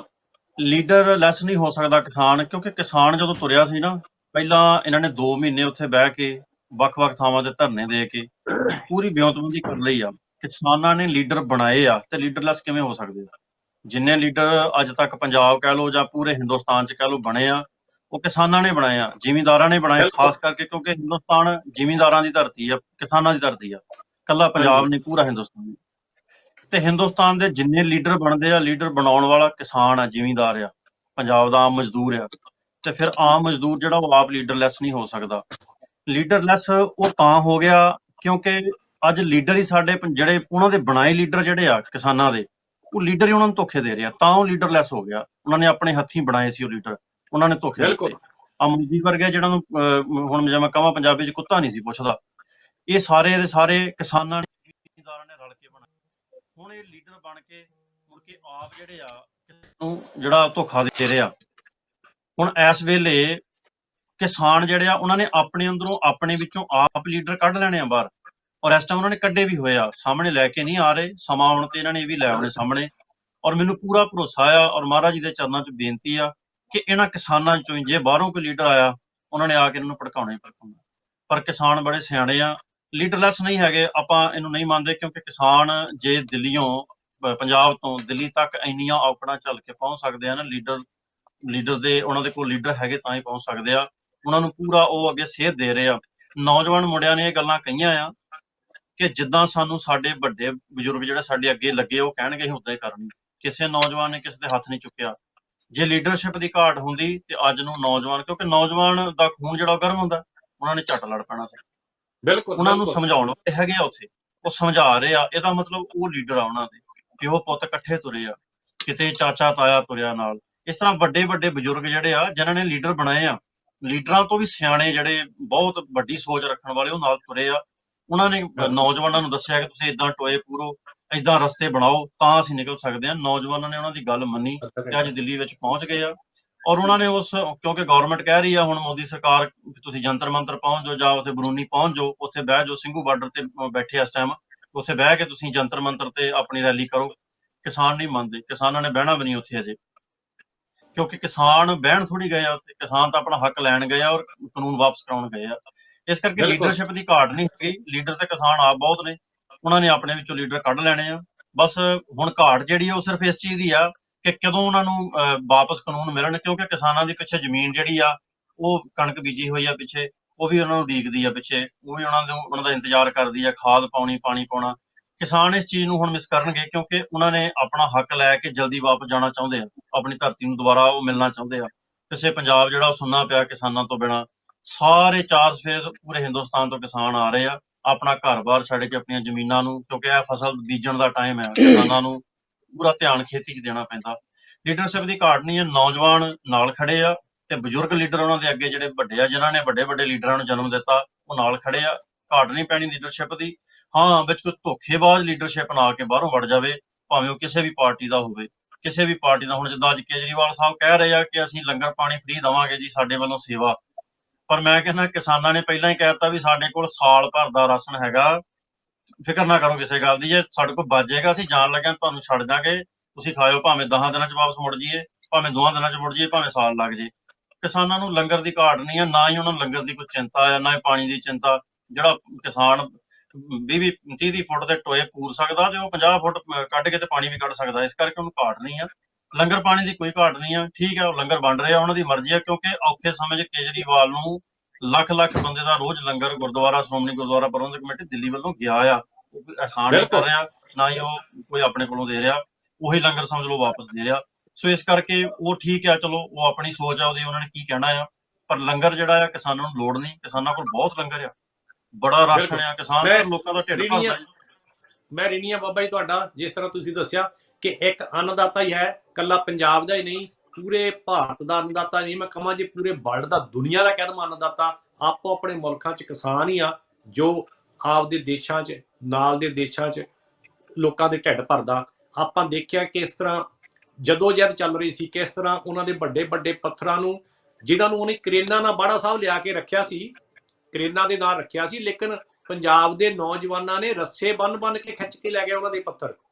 ਤੇ ਇਹ ਪੰਜਾਬ ਦੇ ਨੌਜਵਾਨਾਂ ਨੂੰ, ਜਿਨ੍ਹਾਂ ਨੂੰ ਨਸ਼ਈ ਕਹਿੰਦੇ ਸੀ, ਉਹਨਾਂ ਨੇ ਸਾਬਤ ਕਰ ਦਿੱਤਾ। ਜਿੱਦਾਂ ਸ਼ੇਰਗਿੱਲ ਸਾਹਿਬ ਨੇ ਕਿਹਾ, ਰਸਤੇ ਹੁਣ ਹਟ ਗਿਆ ਸੀ, ਇਹ ਸਾਬਤ ਕਰਤਾ ਕਿ ਜੋ ਤੁਸੀਂ ਮਰਜ਼ੀ ਕਰ ਲਓ, ਪੰਜਾਬ ਬਸਦਾ ਗੁਰਾਂ ਦੇ ਨਾਂ ਉੱਤੇ। ਬਾੜਾ ਸਾਹਿਬ, ਜੇ ਬਾਕੀ ਸੂਬਿਆਂ ਚੋਂ, ਜਿੱਦਾਂ ਹੁਣ ਤੱਕ 7-8 ਸੂਬਿਆਂ ਚੋਂ ਕਿਸਾਨ ਤੁਰੇ ਆ ਦਿੱਲੀ ਵੱਲ ਨੂੰ, ਅਗਰ ਸਾਰੇ ਭਾਰਤ ਦੇ ਕਿਸਾਨ ਦਿੱਲੀ ਵੱਲ ਨੂੰ ਕੂਚ ਕਰ ਦੇਣ, ਤੇ ਮੈਨੂੰ ਲੱਗਦਾ ਮੋਦੀ ਸਰਕਾਰ ਨੂੰ ਕਾਲੇ ਕਾਨੂੰਨ ਤਾਂ ਕੀ, ਆਪਣੀ ਗੌਰਮੈਂਟ ਤੋਂ ਹੀ ਅਸਤੀਫਾ ਦੇਣਾ ਪੈ ਸਕਦਾ। ਕੀ ਕਹਿਣਾ ਚਾਹੁੰਦੇ ਇੱਥੇ? ਦੇਖੋ, ਇਹ ਪਹਿਲੇ ਗੱਲ ਤੇ ਮੈਂ ਸਾਰਿਆਂ ਦਾ ਬਹੁਤ ऋणी ਹਾਂ, ਬਹੁਤ ਸੋਹਣਾ ਸੰਖੇਪ ਅਤੇ ਹਰ ਇੱਕ ਨੇ ਆਪਣੇ ਆਪਣੇ ਪੁਆਇੰਟ, ਬੁਲਟ ਪੁਆਇੰਟ ਬਹੁਤ ਨਾਈਸਲੀ ਦੱਸੇ ਨੇ। ਤੇ ਜਿਸ ਤਰ੍ਹਾਂ ਆਪਾਂ ਗੱਲ ਕਰਦੇ ਕਿ ਵੀ ਇਹ ਅੰਦੋਲਨ ਜੋ ਇਸ ਕਿਸਾਨਾਂ ਨੇ ਸੰਘਰਸ਼ ਜਾਰੀ ਕੀਤਾ ਆ, ਭਾਰਤ ਦਾ ਮੇਰੇ ਖਿਆਲ ਸਾਰਿਆਂ ਨਾਲੋਂ ਵੱਡਾ ਇਹ ਤੇ ਇਕੱਠ ਦਾ, ਕਿਉਂਕਿ ਇਹ ਕੋਈ ਇੱਕ ਫਿਰਕੇ ਦਾ ਨਹੀਂ, ਇੱਕ ਕਿਸਾਨ ਦਾ ਨਹੀਂ, ਇੱਕ ਜਥੇਬੰਦੀ ਦਾ ਨਹੀਂ, ਅਤੇ ਨਾ ਹੀ ਇਕੱਲੇ ਕਿਸਾਨਾਂ ਦਾ ਆ, ਇਹ ਮਜ਼ਦੂਰਾਂ ਦਾ ਵੀ ਆ, ਜਵਾਨਾਂ ਦਾ ਵੀ ਆ, ਅਤੇ ਇੱਥੋਂ ਤੱਕ ਕਿ ਬਜ਼ੁਰਗਾਂ ਦਾ, ਬੀਬੀਆਂ, ਬੱਚਿਆਂ ਨੇ ਵੀ ਇਸ ਸੰਘਰਸ਼ ਦੇ ਵਿੱਚ ਆਪਣਾ ਯੋਗਦਾਨ ਪਾਇਆ। ਅਤੇ ਸਾਰਿਆਂ ਨਾਲੋਂ ਵੱਡੀ ਗੱਲ ਇਹ ਆ ਕਿ ਇਸ ਦੇ ਵਿੱਚ, ਕਿਉਂਕਿ ਅੱਗੇ ਪਿੱਛੇ ਕਿਸੇ ਵੀ ਇਹੋ ਜਿਹੇ ਅੰਦੋਲਨ ਦੇ ਵਿੱਚ ਗਾਇਕਾਂ ਨੇ, ਅਦਾਕਾਰਾਂ ਨੇ, ਉਹਨਾਂ ਨੇ ਆਪਣਾ ਸ਼ਮੂਲੀਅਤ ਨਹੀਂ ਦਿੱਤੀ, ਜਦ ਕਿ ਇਸ ਦੇ ਵਿੱਚ ਅੱਗੇ ਵੱਧ ਚੜ ਕੇ ਗਾਇਕ ਵੀ ਆਏ ਨੇ। ਮੈਂ ਇੱਕ ਹੋਰ ਗੱਲ ਦੱਸਦਾ ਜਾਵਾਂ ਕਿ ਵੀ ਜਿਸ ਤਰ੍ਹਾਂ ਖੱਟੜ ਨੇ ਕਿਹਾ ਕਿ ਵੀ ਖਾਲਿਸਤਾਨ ਦੇ ਨਾਅਰੇ ਲੱਗਣ ਕਰਕੇ ਉਹਨੇ ਤੇ ਪਹਿਲਾਂ ਤੇ ਇਹ ਵੀ ਭੰਡਿਆ ਕਿ ਵੀ ਇਹਦੇ ਪਿੱਛੇ ਕਾਂਗਰਸ ਦੀ ਸਾਜ਼ਿਸ਼ ਆ, ਹਰਿਆਣਾ ਇਸ ਦੇ ਵਿੱਚ ਨਹੀਂ ਸ਼ਾਮਲ ਹੈਗਾ, ਹਰਿਆਣੇ ਦੇ ਕਿਸਾਨ ਇਸ ਦੇ ਵਿੱਚ ਨਹੀਂ ਸ਼ਾਮਲ, ਇਹ ਪੰਜਾਬ ਦੇ ਹੀ ਨੇ। ਪਰ ਲੇਕਿਨ ਉਹ ਇਸ ਗੱਲ ਤੋਂ ਮੁਮਕਿਨ ਕਰ ਰਿਹਾ ਕਿ ਬਈ ਇਹ ਖਾਲਿਸਤਾਨੀਆਂ ਦਾ ਜਾਂ ਕਾਂਗਰਸੀਆਂ ਨੇ ਇਹਨਾਂ ਨੂੰ ਅੱਗੇ ਲਾਇਆ ਹੋਇਆ ਆ। ਓਕੇ, ਦੂਸਰੀ ਚੀਜ਼ ਇਹ ਆ ਕਿ ਯੂਪੀ ਦੇ ਕਿਸੇ ਬੀਜੇਪੀ ਦੇ ਮੰਤਰੀ ਨੇ ਇਹ ਇੱਥੇ ਤੱਕ ਵੀ ਕਿਹਾ ਕਿ ਇਹ ਜਿਹੜੇ ਆ ਇਹ ਬਦਮਾਸ਼, ਗੁੰਡੇ ਅਤੇ ਕ੍ਰਿਮੀਨਲ ਵਾ। ਯਾਨੀ ਹੁਣ ਮਤਲਬ ਯਾਨੀ ਵਿੱਚੋਂ ਲੀਡਰਾਂ ਨੇ ਇਹ ਕਿਹਾ ਕਿ ਬਈ ਮੋਦੀ ਤੇ ਜਾਂ ਉਹ ਬੀਜੇਪੀ ਦੇ ਜਿਹੜੇ ਮੰਤਰੀ ਨੇ ਕਿਹਾ ਇਹ ਕਿਸਾਨਾਂ ਕੋਲੋਂ ਮਾਫੀ ਮੰਗੇ। ਹਾਂਜੀ, ਤੇ ਨਾਲ ਜਿਹੜੀ ਚੀਜ਼ ਇਹ ਆ ਕਿ ਕਿਸਾਨਾਂ ਨੂੰ ਜੋ ਇਹਨਾਂ ਨੇ ਉਹ ਨਿਰੰਕਾਰੀ ਮੈਦਾਨ ਆ ਉਹ ਦਿੱਤਾ ਬਾਹਰਲੇ ਪਾਸੇ ਆ, ਕਿਉਂਕਿ ਜਦੋਂ ਕਿਤੇ ਦਿੱਲੀ ਨੂੰ ਜਾਈਏ ਆਈਏ, ਇਹ ਇਧਰੋਂ ਜਾਈਏ ਤਾਂ ਖੱਬੇ ਪਾਸੇ, ਉਧਰੋਂ ਆਈਏ ਤਾਂ ਸੱਜੇ ਪਾਸੇ, ਬਹੁਤ ਵੱਡਾ ਥੈਂ ਹੈਗਾ, ਠੀਕ ਆ। ਪਰ ਲੇਕਿਨ ਕਿਸਾਨਾਂ ਨੇ ਕਿਹਾ ਅਸੀਂ ਸੰਘਰਸ਼ ਜੋ ਹੈਗਾ ਉਹ ਅਸੀਂ ਸੜਕਾਂ ਦੇ ਉੱਪਰ ਹੀ ਕਰਨਾ, ਕਿਉਂਕਿ ਜਦੋਂ ਤੱਕ ਪਬਲਿਕ ਨੂੰ ਤਕਲੀਫ ਨਾ ਹੋਊਗੀ, ਜਦੋਂ ਤੱਕ ਉਹਨਾਂ ਨੂੰ ਉੱਥੇ ਤੱਕ ਪਹੁੰਚਣ ਲਈ ਕੋਈ ਚੀਜ਼ ਦਾ ਨਹੀਂ ਮਿਲੇਗਾ, ਉਦੋਂ ਤੱਕ ਉਹਨਾਂ ਨੂੰ ਨਹੀਂ ਜੂ ਸਰਕਣੀ। ਜਿਹੜੇ ਉਹ ਸਟੇਡੀਅਮ ਵੀ ਮੰਗ ਰਿਹਾ ਸੀ ਉਹ ਇਹੀ ਸੀਗਾ ਕਿ ਇਹਨਾਂ ਨੂੰ ਇੱਥੇ ਅੰਦਰ ਬਾੜ ਦੇਣਗੇ, ਬਸ ਇਹ ਸੰਘਰਸ਼ ਲਈ ਰਹਿਣਗੇ। ਪਰ ਲੇਕਿਨ ਇਹਨਾਂ ਸਾਰਿਆਂ ਨੇ ਇਹ ਕਿਹਾ ਕਿ ਸਾਨੂੰ ਰਾਮਲੀਲਾ ਵਾਲਾ ਜਿਹੜਾ ਉਹ ਮੈਦਾਨ ਚਾਹੀਦਾ, ਅਤੇ ਨਾਲ ਜੰਤਰ ਮੰਤਰ ਤੇ ਜਾ ਕੇ ਅਸੀਂ ਆਪਣਾ ਸੰਘਰਸ਼ ਆ, ਜੋ ਆਪਣੀ ਆਵਾਜ਼ ਆ, ਜੋ ਲੋਕਾਂ ਤੱਕ ਪਹੁੰਚਾਈ ਜਾਵੇ, ਜਾਂ ਮੋਦੀ ਸਰਕਾਰ, ਸੈਂਟਰਲ ਸਰਕਾਰ ਤੱਕ ਪਹੁੰਚਾਈ ਜਾਵੇ। ਉਹਨਾਂ ਦਾ ਅੰਦੋਲਨ ਉੱਥੇ ਤੱਕ ਸੀਮਿਤ ਆ। ਉਹਨਾਂ ਨੇ ਮੰਗ ਕੀਤੀ ਅਸੀਂ ਇੱਥੇ ਬੈਠ ਕੇ ਆਪਣਾ ਅੰਦੋਲਨ ਕਰਾਂਗੇ, ਠੀਕ ਆ, ਖੁੱਲੀ ਸਪੇਸ ਦੇ ਵਿੱਚ ਉਹ ਆਪਣੀਆਂ ਟਰਾਲੀਆਂ ਆਪਣਾ ਉਹ ਰੱਖ ਸਕਦੇ ਨੇ, ਕਰ ਸਕਦੇ ਨੇ। ਤੇ ਜਾਂ ਨਾਲ ਜਿਸ ਤਰ੍ਹਾਂ ਗਿਆਨੀ ਜੀ ਨੇ ਕਿਹਾ ਕਿ ਬਈ ਬਹੁਤ ਹੀ ਸੋਹਣਾ, ਉਹਨਾਂ ਨੇ ਇਹੀ ਕਿਹਾ ਕਿ ਬਈ ਜਦੋਂ ਉਹ ਆਪਣਾ ਬੰਨ੍ਹਵਾਂ ਰਾਸ਼ਨ ਨਾਲ ਲੈ ਕੇ ਆਏ ਆ, 6 ਮਹੀਨੇ ਸਾਲ ਦਾ ਆ, ਇੱਕ ਨੇ ਲੀਡਰ ਨੂੰ ਕਿਸੇ ਨੇ ਪੁੱਛਿਆ ਸੀ ਕਿ ਬਈ ਜੇ ਤੁਹਾਡੇ ਕੋਲ ਰਾਸ਼ਨ ਮੁੱਕ ਜਾਏ, ਉਹ ਕਹਿੰਦਾ ਮੁੱਕ ਜਾਏ ਤਾਂ ਵੀ ਕੀ ਆ, ਸਾਡੇ ਕੋਲ ਪਿੱਛੋਂ ਮਗਰੋਂ ਹੋਰ ਸਪਲਾਈ ਕਰਨ ਲਈ ਸਾਡੇ ਪਿੱਛੇ ਹੈਗੇ ਨੇ। ਪਰ ਮੈਂ ਇਹ ਦੇਖਣਾ ਚਾਹੁੰਦਾ ਕਿ ਇਹਨਾਂ ਇਸ ਟਾਈਮ ਦੇ ਵਿੱਚ ਅਕਾਲੀ ਲੀਡਰ, ਅਕਾਲੀ ਅਤੇ ਕਾਂਗਰਸੀ, ਜਿਹੜੇ ਕਾਂਗਰਸੀ ਆਪਣੇ ਆਪ ਨੂੰ ਉਦੋਂ ਟਰੈਕਟਰਾਂ ਤੇ ਬੈਠ ਕੇ ਕਹਿੰਦੇ ਸੀ ਨਾ ਜੀ ਅਸੀਂ ਇਸ ਸੰਘਰਸ਼ ਦੇ ਨਾਲ ਹਾਂ, ਉਹਨਾਂ ਚੋਂ ਕੋਈ ਵੀ ਮੋਹਰੇ ਨਹੀਂ ਆਇਆ। ਜਿਸ ਤਰ੍ਹਾਂ ਹੁਣ ਦਿੱਲੀ ਪਹੁੰਚ ਰਹੇ ਸੀ, ਹੋ ਸਕਦਾ ਸੀ, ਹੋਣਾ ਚਾਹੀਦਾ ਸੀ, ਰਾਹੁਲ ਗਾਂਧੀ ਆਪਣੀ ਪੂਰੀ ਟੀਮ ਨੂੰ, ਹੋਰ ਬੰਦਿਆਂ ਨੂੰ ਲੈ ਕੇ ਇਹਨਾਂ ਨੂੰ ਵੈਲਕਮ ਕਰ ਲਈ, ਉੱਤੇ ਨਾਲ ਰਲ ਕੇ ਨਾਲ ਤੁਰਦਾ, ਨਾਲ ਆਵਾਜ਼ ਉਠਾਉਂਦਾ। ਸੋ ਮੇਰੇ ਕਹਿਣ ਦਾ ਮਤਲਬ ਵੀ ਇਹ ਜਿਸ ਤਰ੍ਹਾਂ ਗਿਆਨੀ ਜੀ ਨੇ ਵੀ ਦੱਸਿਆ ਕਿ ਸ਼ੇਰਗਿੱਲ ਉਹਨਾਂ ਨੇ ਵੀ, ਕਿ ਇਹਦੇ ਪਿੱਛੇ ਕੋਈ ਪੋਲਿਟਿਕਸ, ਰਾਜਨੀਤੀ ਵਿੱਚ ਨਾ ਵੜੇ ਜਿਸ ਦੇ ਨਾਲ ਇਹ ਸੰਘਰਸ਼ ਨੂੰ ਖਰਾਬ ਕੀਤਾ ਜਾਵੇ, ਗੰਦਲਾ ਕੀਤਾ ਜਾਵੇ। ਪਰ ਲੇਕਿਨ ਨਹੀਂ, ਇਸ ਦੇ ਵਿੱਚ ਹਰ ਇੱਕ ਦਾ ਦਿਲ ਦੁਖਿਆ ਹੋਇਆ ਇਸ ਟਾਈਮ ਕਿ ਬਈ ਜੋ ਉਹਨਾਂ ਦੀਆਂ ਜ਼ਮੀਨਾਂ, ਕਿਉਂਕਿ ਜਿਸ ਤਰ੍ਹਾਂ ਉਹਨਾਂ ਨੇ ਕਿਹਾ ਕਿ ਅਸੀਂ ਉਦਾਂ ਨਸ਼ੇ ਦੀ ਗੋਲੀ ਜਾਂ ਹੋਰ ਗੋਲੀ, ਮੈਡੀਸਨ ਗੋਲੀ ਨਹੀਂ ਖਾਣੀ, ਪਰ ਲੇਕਿਨ ਅਸੀਂ ਪਿੱਤਲ ਦੀ ਗੋਲੀ ਅਸੀਂ ਛਾਤੀ ਤੇ ਖਾਵਾਂਗੇ, ਕਿਉਂਕਿ ਹਰ ਰੋਜ਼ ਮਰਨੇ ਨਾਲੋਂ ਇੱਕ ਵਾਰੀ ਅਸੀਂ ਮਰ ਜਾਵਾਂਗੇ। ਤੇ ਜੇ ਸਾਡਾ ਇਹ ਸਾਰਾ ਜੋ ਜਿੱਤ ਹੋਣ ਦੇ ਨਾਲ ਆਉਣ ਵਾਲੀ ਪਨੀਰੀ, ਆਉਣ ਵਾਲੀ ਨਸਲ, ਆਉਣ ਵਾਲੇ ਸਾਰਾ ਪੰਜਾਬ ਖੁਸ਼ਹਾਲ ਹੋਵੇਗਾ ਜੀ। ਬਿਲਕੁਲ ਮਾੜਾ ਸਾਹਿਬ, ਜਿਸ ਤਰ੍ਹਾਂ ਤੁਸੀਂ ਗੱਲ ਕਰਦੇ ਜਾਂ ਸ਼ੇਰਗਿੱਲ ਸਾਹਿਬ ਤੁਸੀਂ ਗੱਲ ਕੀਤੀ ਕਿ ਅਸੀਂ ਪਿੱਤਲ ਦੀ ਗੋਲੀ ਖਾਵਾਂਗੇ, ਦਿੱਲੀ ਪੁਲਿਸ ਨੇ ਹੱਥ ਜੋੜ ਕੇ ਕਿਸਾਨਾਂ ਨੂੰ ਕਿਹਾ ਕਿ ਤੁਸੀਂ ਦਿੱਲੀ 'ਚ ਨਾ ਦਾਖਲ ਹੋਵੋ, ਇੱਥੇ ਕਰੋਨਾ ਆ, ਕਰੋਨੇ ਨਾਲ ਤੁਸੀਂ ਮਰ ਸਕਦੇ ਆ। ਉਹ ਕਿਸਾਨ ਕਹਿੰਦਾ, ਮੈਂ ਸੁਣਦਾ ਸੀ ਅੱਜ ਤੱਕ ਨਿਊਜ਼ ਤੇ, ਉਹ ਕਹਿੰਦਾ ਕਰੋਨੇ ਨਾਲ ਮਰ ਸਕਦੇ ਆ, ਪਰ ਆਹ ਜਿਹੜਾ ਕਾਨੂੰਨ ਹੈ ਨਾ ਤਾਂ ਅਸੀਂ ਮਾਰੀ ਗਏ। ਜੇ ਕਾਨੂੰਨ ਸਾਡੇ ਤੇ ਲਾਗੂ ਹੋ ਗਿਆ ਅਸੀਂ ਫਿਨਿਸ਼ ਆ। ਸੋ ਇਸ ਕਰਕੇ ਸ਼ੇਰਗਿੱਲ ਸਾਹਿਬ, ਇੱਕ ਮੰਨੇ ਤਾਂ ਸਰਕਾਰ ਜ਼ੋਰ ਲਾ ਰਹੀ ਆ ਕਿ ਇਹਨਾਂ ਨੂੰ ਰੋਕਣ ਦੀ ਕਿ ਦਿੱਲੀ ਵਿੱਚ ਦਾਖਲ ਨਾ ਹੋਣ, ਲੇਕਿਨ ਉਹ ਦਿੱਲੀ 'ਚ ਦਾਖਲ ਹੋ ਗਏ। ਦੂਸਰੇ ਬੰਨੇ ਸਰਕਾਰ ਨੂੰ ਜਦੋਂ ਪਤਾ ਸੀ ਕਿ ਮਹੀਨਾ ਪਹਿਲਾਂ ਨੋਟਿਸ ਦਿੱਤਾ ਆ ਕਿ ਕਿਸਾਨਾਂ ਨੇ ਆਉਣਾ, ਇੱਕ ਬੰਦੇ ਤਾਂ ਜਾਣਾ ਨਹੀਂ ਸੀ ਕਿ ਇੱਕ ਬੰਦੇ ਨੂੰ ਫੜ ਕੇ ਗ੍ਰਿਫਤਾਰ ਕਰ ਲੈਂਦੇ, ਲੱਖਾਂ ਦੀ ਗਿਣਤੀ 'ਚ ਕਿਸਾਨਾਂ ਨੇ ਦਿੱਲੀ ਜਾਣਾ ਸੀ। ਕਿਉਂ ਨਹੀਂ ਕੇਂਦਰ ਸਰਕਾਰ ਨੇ ਪਹਿਲਾਂ ਗੱਲ ਕੀਤੀ? ਹੁਣ ਵੀ 3 ਤਰੀਕ ਦੀ ਡੇਟ ਦਿੱਤੀ ਜਾਂ 3 ਤੋਂ ਪਹਿਲਾਂ ਕਿਉਂ ਨਹੀਂ ਗੱਲ ਕਰਦੇ? ਕਿਉਂ ਨਹੀਂ ਕਾਨੂੰਨ ਦੇ ਵਿੱਚ ਸੋਧਾਂ ਕਰਦੇ? ਕਿਉਂ ਨਹੀਂ ਕਾਨੂੰਨ ਨੂੰ ਚੇਂਜ ਕਰ ਦਿੰਦੇ? ਕਿਉਂ ਕਾਨੂੰਨ ਨੂੰ ਉਹ ਜਦ ਫੜ ਕੇ ਬੈਠਾ ਉਹਨਾਂ ਦਾ ਜਿਹੜਾ ਖੇਤੀਬਾੜੀ ਮੰਤਰੀ ਆ? ਕੀ ਕਹਿਣਾ ਚਾਹੁੰਦੇ ਇਹਦੇ ਬਾਰੇ ਸ਼ੇਰਗਿੱਲ ਸਾਹਿਬ? ਰਾਮੇਵਾਲ ਸਾਹਿਬ, ਜਿੱਦਾਂ ਬਾੜਾ ਸਾਹਿਬ ਨੇ ਵੀ ਦੱਸਿਆ, ਸਰਪੰਚ ਸਾਹਿਬ ਨੇ ਵੀ ਦੱਸਿਆ, ਗਿਆਨੀ ਜੀ ਹੁਣਾਂ ਨੇ ਵੀ, ਔਰ ਤੁਸੀਂ ਵੀ ਵਿਸਤਾਰ ਪੂਰਵਕ ਜਾਣਕਾਰੀ ਪਾਈ ਹੈ, ਜਾਣਕਾਰੀ ਦਿੱਤੀ ਹੈ। ਸੋ ਮੈਂ ਕਹਿਣਾ ਚਾਹੁੰਦਾ ਕਿ ਇੱਕ ਜਿਹੜੀ ਰਾਜਨੀਤੀ ਹੋ ਰਹੀ ਆ ਆਪਣੇ ਹਿਸਾਬ ਨਾਲ ਦੇਸ਼ ਦੇ ਅੰਦਰ, ਕਿਉਂਕਿ ਕੁਝ ਦਿਨ ਪਹਿਲਾਂ ਕੇਜਰੀਵਾਲ ਦੀ ਤੇ ਨਰਿੰਦਰ ਮੋਦੀ ਦੀ ਗੱਲਬਾਤ ਵੀ ਹੋਈ ਹੈ ਪੋਲਿਊਸ਼ਨ ਨੂੰ ਲੈ ਕੇ। ਜਦੋਂ ਪੋਲਿਊਸ਼ਨ ਦੀ ਗੱਲ ਆਉਂਦੀ ਆ, ਦਿੱਲੀ ਦੇ ਵਿੱਚ ਪੋਲਿਊਸ਼ਨ ਵੱਧ ਗਿਆ ਤੇ ਕੇਜਰੀਵਾਲ ਇਲਜ਼ਾਮ ਪੰਜਾਬ ਨੂੰ ਦਿੰਦਾ, ਹਰਿਆਣੇ ਨੂੰ ਟੱਪ ਜਾਂਦਾ, ਜੰਪ ਕਰ ਲੈਂਦਾ। ਹਰਿਆਣਾ ਦਾ ਨਾਮ ਲੈਂਦਾ, ਹਰਿਆਣਾ ਨੇੜੇ ਆ ਕਿ ਪੰਜਾਬ ਨੇੜੇ ਆ? ਉਹ ਜਿਹੜਾ ਆ ਇਹ ਇੱਕ ਰਾਜਨੀਤੀ, ਇਹ ਆਲਰੇਡੀ ਪਹਿਲਾਂ ਪਲਾਨ ਇਹਨਾਂ ਦਾ ਬਣਿਆ ਹੋਇਆ ਦੋਹਾਂ ਲੀਡਰਾਂ ਦਾ ਕਿ ਇਹਨਾਂ ਨੂੰ ਕਿਸ ਤਰੀਕੇ ਨਾਲ ਸਟੇਡੀਅਮਾਂ ਦੇ ਵਿੱਚ ਬੰਦ ਕਰਨਾ। ਔਰ ਜਦੋਂ ਅੱਜ ਵੱਡੀ ਗਿਣਤੀ ਦੇ ਵਿੱਚ ਪੰਜਾਬੀ ਚਲੇ ਗਏ, ਹਰਿਆਣਾ ਉੱਠ ਕੇ ਚਲਾ ਗਿਆ, ਉਹਨਾਂ ਦੇ ਬਸ ਤੋਂ ਬਾਹਰ ਗੱਲ ਹੋ ਗਈ ਹੈ। ਅੱਜ ਗਿਰਗੜ ਵਾਂਗ ਰੰਗ ਲੀਡਰ ਬਦਲ ਰਹੇ ਆ, ਅੱਜ ਹਮਦਰਦੀ ਦਿਖਾ ਰਹੇ ਆ, ਪਹਿਲਾਂ ਨਹੀਂ ਦਿਖਾਈ ਕਿਸੇ ਨੇ। ਜੇ ਐਡਾ ਹੀ ਕੇਜਰੀਵਾਲ ਹਮਦਰਦ ਹੈ ਤਾਂ ਵਿਧਾਨ ਸਭਾ ਦੇ ਵਿੱਚ ਮਤਾ ਕਿਉਂ ਨਹੀਂ ਪਾਸ ਕਰਦਾ ਕਿ ਬਿੱਲ ਗਲਤ ਹੈ? ਜੇ 10-11 ਸਟੇਟਾਂ ਮਤੇ ਪਾਸ ਕਰ ਦੇਣ ਆਰਡੀਨੈਂਸਾਂ ਦੇ ਖਿਲਾਫ, ਤੇ ਇਹ ਸਰਕਾਰ ਜਿਹੜੀ ਆ ਉਹਨੂੰ ਸੁਣਨੀ ਪਏਗੀ ਇਹ ਗੱਲ ਕਿ ਜਿਹੜੀ ਆ ਸਟੇਟ ਗਵਰਨਮੈਂਟਾਂ ਆ ਉਹ ਨਹੀਂ ਚਾਹੁੰਦੀਆਂ। ਇਹ ਕੀ ਕਹਿੰਦੇ ਆ ਸਾਨੂੰ, ਜਦੋਂ ਕਿਸਾਨਾਂ ਨੂੰ ਇਹ ਚਾਲ ਖੇਡ ਰਹੀ ਆ ਮੋਦੀ ਸਰਕਾਰ, ਜਦੋਂ ਕਿਸਾਨਾਂ ਨੂੰ ਬੁਲਾਉਂਦੀ ਹੈ ਉਹ ਕਹਿੰਦੀ ਹੈ ਕਿ ਅਸੀਂ ਇਹਨਾਂ ਨੂੰ ਸਮਝਾਉਨੇ ਆ, ਇਹਨਾਂ ਦੇ ਪੱਖ ਦੇ ਆ ਇਹ ਬਿੱਲ। ਕਿਹਨਾਂ ਨੂੰ ਸਮਝਾਉਣਾ ਹੈ?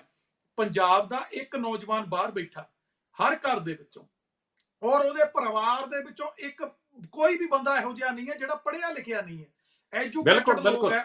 ਉਸ ਲੋਕਾਂ ਨੇ ਅੱਜ ਇਹ ਸੰਘਰਸ਼ ਚਲਾ ਕੇ, ਅੰਦੋਲਨ ਚਲਾ ਕੇ ਦਿਖਾਲਤਾ, ਇਹਨਾਂ ਨੂੰ ਗੋਡਿਆਂ ਭਰਨੇ ਕਰ ਲਿਆ ਕਿ ਅਸੀਂ ਜਿਹੜੀਆਂ ਗੱਲਾਂ ਤੁਸੀਂ ਸਾਡੇ ਨਾਲ ਲੂੰਬੜ ਚਾਲਾਂ ਖੇਡਦੇ ਆ ਉਹਨਾਂ ਦੇ ਵਿੱਚ ਅਸੀਂ ਨਹੀਂ ਆਉਣਾ।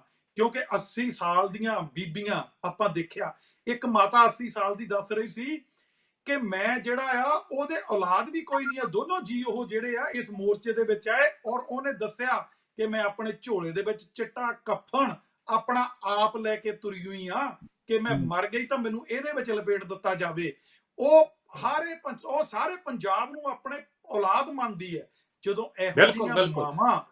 ਇਹੋ ਜਿਹੀਆਂ ਮਾਵਾਂ ਦਾ ਆਸ਼ੀਰਵਾਦ ਹੋਵੇ ਤਾਂ ਫਿਰ ਮੈਂ ਸਮਝਦਾ ਦਿੱਲੀ ਕੋਈ ਨਹੀਂ ਹੈ। ਇਹ ਦਿੱਲੀ ਦੇ ਤਖਤ ਜੱਸਾ ਸਿੰਘ ਰਾਮਗੜੀਆ ਜਿੱਦਾਂ ਧੂ ਕੇ ਲੈ ਕੇ ਆਇਆ ਸੀ ਨਾ ਪੰਜਾਬ ਦੇ ਵਿੱਚ, ਇਹ ਇਦਾਂ ਹੀ ਦਿੱਲੀ ਹੁਣ ਦੁਬਾਰਾ ਆਏਗੀ।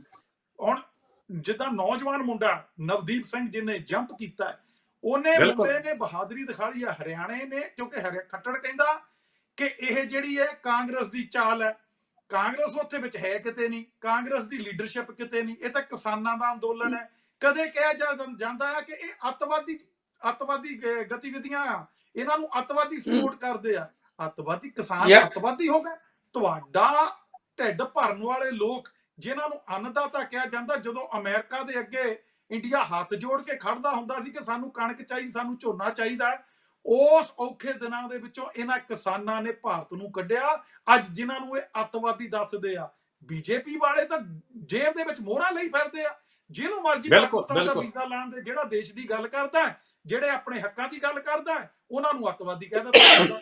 ਇੱਥੇ ਤੱਕ ਕਿ ਮੁਸਲਿਮ ਔਰਤਾਂ ਨੂੰ ਦਿੱਲੀ ਦੇ ਵਿੱਚ ਜਦੋਂ ਧਰਨਾ ਦਿੱਤਾ ਗਿਆ, ਉਹਨਾਂ ਨੂੰ ਤੱਕ ਇਹਨਾਂ ਨੇ ਅੱਤਵਾਦੀ ਕਹਿ ਦਿੱਤਾ ਗਿਆ। ਪਰ ਜਿਨ੍ਹਾਂ ਦੇ ਹੱਥਾਂ ਦੇ ਵਿੱਚ ਇਹਨਾਂ ਨੇ ਤਰਸ਼ੂਲ ਦਿੱਤੇ ਆ, ਆਪ ਜਿਨ੍ਹਾਂ ਨੌਜਵਾਨਾਂ ਦੇ, ਕਦੇ ਉਹਨਾਂ ਦੇ ਮਾਪਿਆਂ ਨੂੰ ਪੁੱਛ ਕੇ ਦੇਖਿਆ ਇਹਨਾਂ ਨੇ?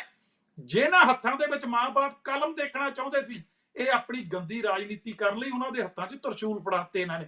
ਉਹ ਮੌਤ ਦੇ ਮੂਹਰੇ ਨੌਜਵਾਨ ਖੜੇ ਕਰਤੇ, ਘਰਾਂ ਦੇ ਘਰ ਬਰਬਾਦ ਇਹ ਸਰਕਾਰ ਨੇ ਕਰ ਦਿੱਤੇ ਆ। ਔਰ ਜਿਹੜਾ ਨੌਜਵਾਨ ਮੁੰਡਾ ਨਵਦੀਪ ਸਿੰਘ ਮੂਹਰੇ ਆਇਆ, ਮੈਂ ਦੱਸਣਾ ਚਾਹੁੰਦਾ, ਮੁੰਡਾ ਆਮ ਨਾਰਮਲ ਅੰਬਾਲੇ ਦਾ ਆ, ਕਿਸਾਨ ਪਰਿਵਾਰ ਦਾ, ਸਿੱਖ ਪਰਿਵਾਰ ਦਾ ਮੁੰਡਾ ਨੌਜਵਾਨ ਹੈ। ਔਰ ਉਹਦਾ ਬਾਪੂ ਕਿਸਾਨ ਜਥੇਬੰਦੀ ਦਾ ਆਗੂ ਆ, ਉਹਦਾ ਪਿਓ ਕਿਸਾਨ ਜਥੇਬੰਦੀ ਦਾ ਆਗੂ ਆ, 4-5 ਸਾਲ ਤੋਂ ਉਹਦਾ ਫਾਦਰ ਮੈਂਬਰ ਹੈ। ਔਰ ਜਦੋਂ ਬੀਜੇਪੀ ਨੇ ਹਰਿਆਣੇ ਦੇ ਵਿੱਚ ਇੱਕ ਮੂਵਮੈਂਟ ਚਲਾਈ ਕਿ ਬਹੁਤ ਵਧੀਆ ਕਾਨੂੰਨ ਹੈ, ਬਹੁਤ ਵਧੀਆ ਕਾਨੂੰਨ ਹੈ, ਇਸ ਨੌਜਵਾਨ ਨੇ 4-5 ਮਹੀਨੇ ਪਹਿਲਾਂ ਇਕੱਠੇ ਹੋ ਕੇ ਇਹਨਾਂ ਦੀ ਰੈਲੀ ਨੂੰ ਘੇਰਿਆ। ਔਰ ਇਹਨਾਂ ਨੇ ਕੀ ਕੀਤਾ, ਉਹਦੇ ਵਿੱਚ ਇੱਕ ਹਾਰਟ ਪੇਸ਼ੈਂਟ ਸੀਗਾ, ਉਹਦੀ ਡੈਥ ਹੋ ਗਈ। ਔਰ ਉਹਦੀ ਡੈਥ ਹੋਣ ਦੇ ਇਸ ਮੁੰਡੇ ਦੇ ਬਾਪ ਦੇ ਸਿਰ ਦੇ ਉੱਤੇ 302 ਦਾ ਮੁਕੱਦਮਾ ਦਰਜ ਕੀਤਾ ਹੋਇਆ ਆ। ਔਰ ਇਸ ਮੁੰਡੇ ਦੇ ਉੱਤੇ ਕੋਈ ਲਾਠੀ ਚਾਰਜ ਨਹੀਂ, ਕੋਈ ਕੁਛ ਨਹੀਂ। ਉਸ ਰੈਲੀ ਦੇਖੇ ਜੀ, ਇਸ ਮੁੰਡੇ ਨੇ ਲਾਠੀ ਚਾਰਜ ਕੀਤਾ, ਪੁਲਿਸ ਦੇ ਉੱਤੇ ਅਟੈਕ ਕੀਤਾ। ਦੋ ਕੇਸ ਇਸ ਮੁੰਡੇ ਦੇ ਉੱਤੇ 307 ਦੇ ਆ। ਇਸ ਮੁੰਡੇ ਦੇ ਸਕੇ ਚਾਚੇ ਦੇ ਉੱਤੇ 2 ਕੇਸ 307 ਦੇ ਆ। ਇਸ ਮੁੰਡੇ ਦੇ ਭਰਾ ਦੇ ਉੱਤੇ 2 ਕੇਸ 307 ਦੇ ਆ।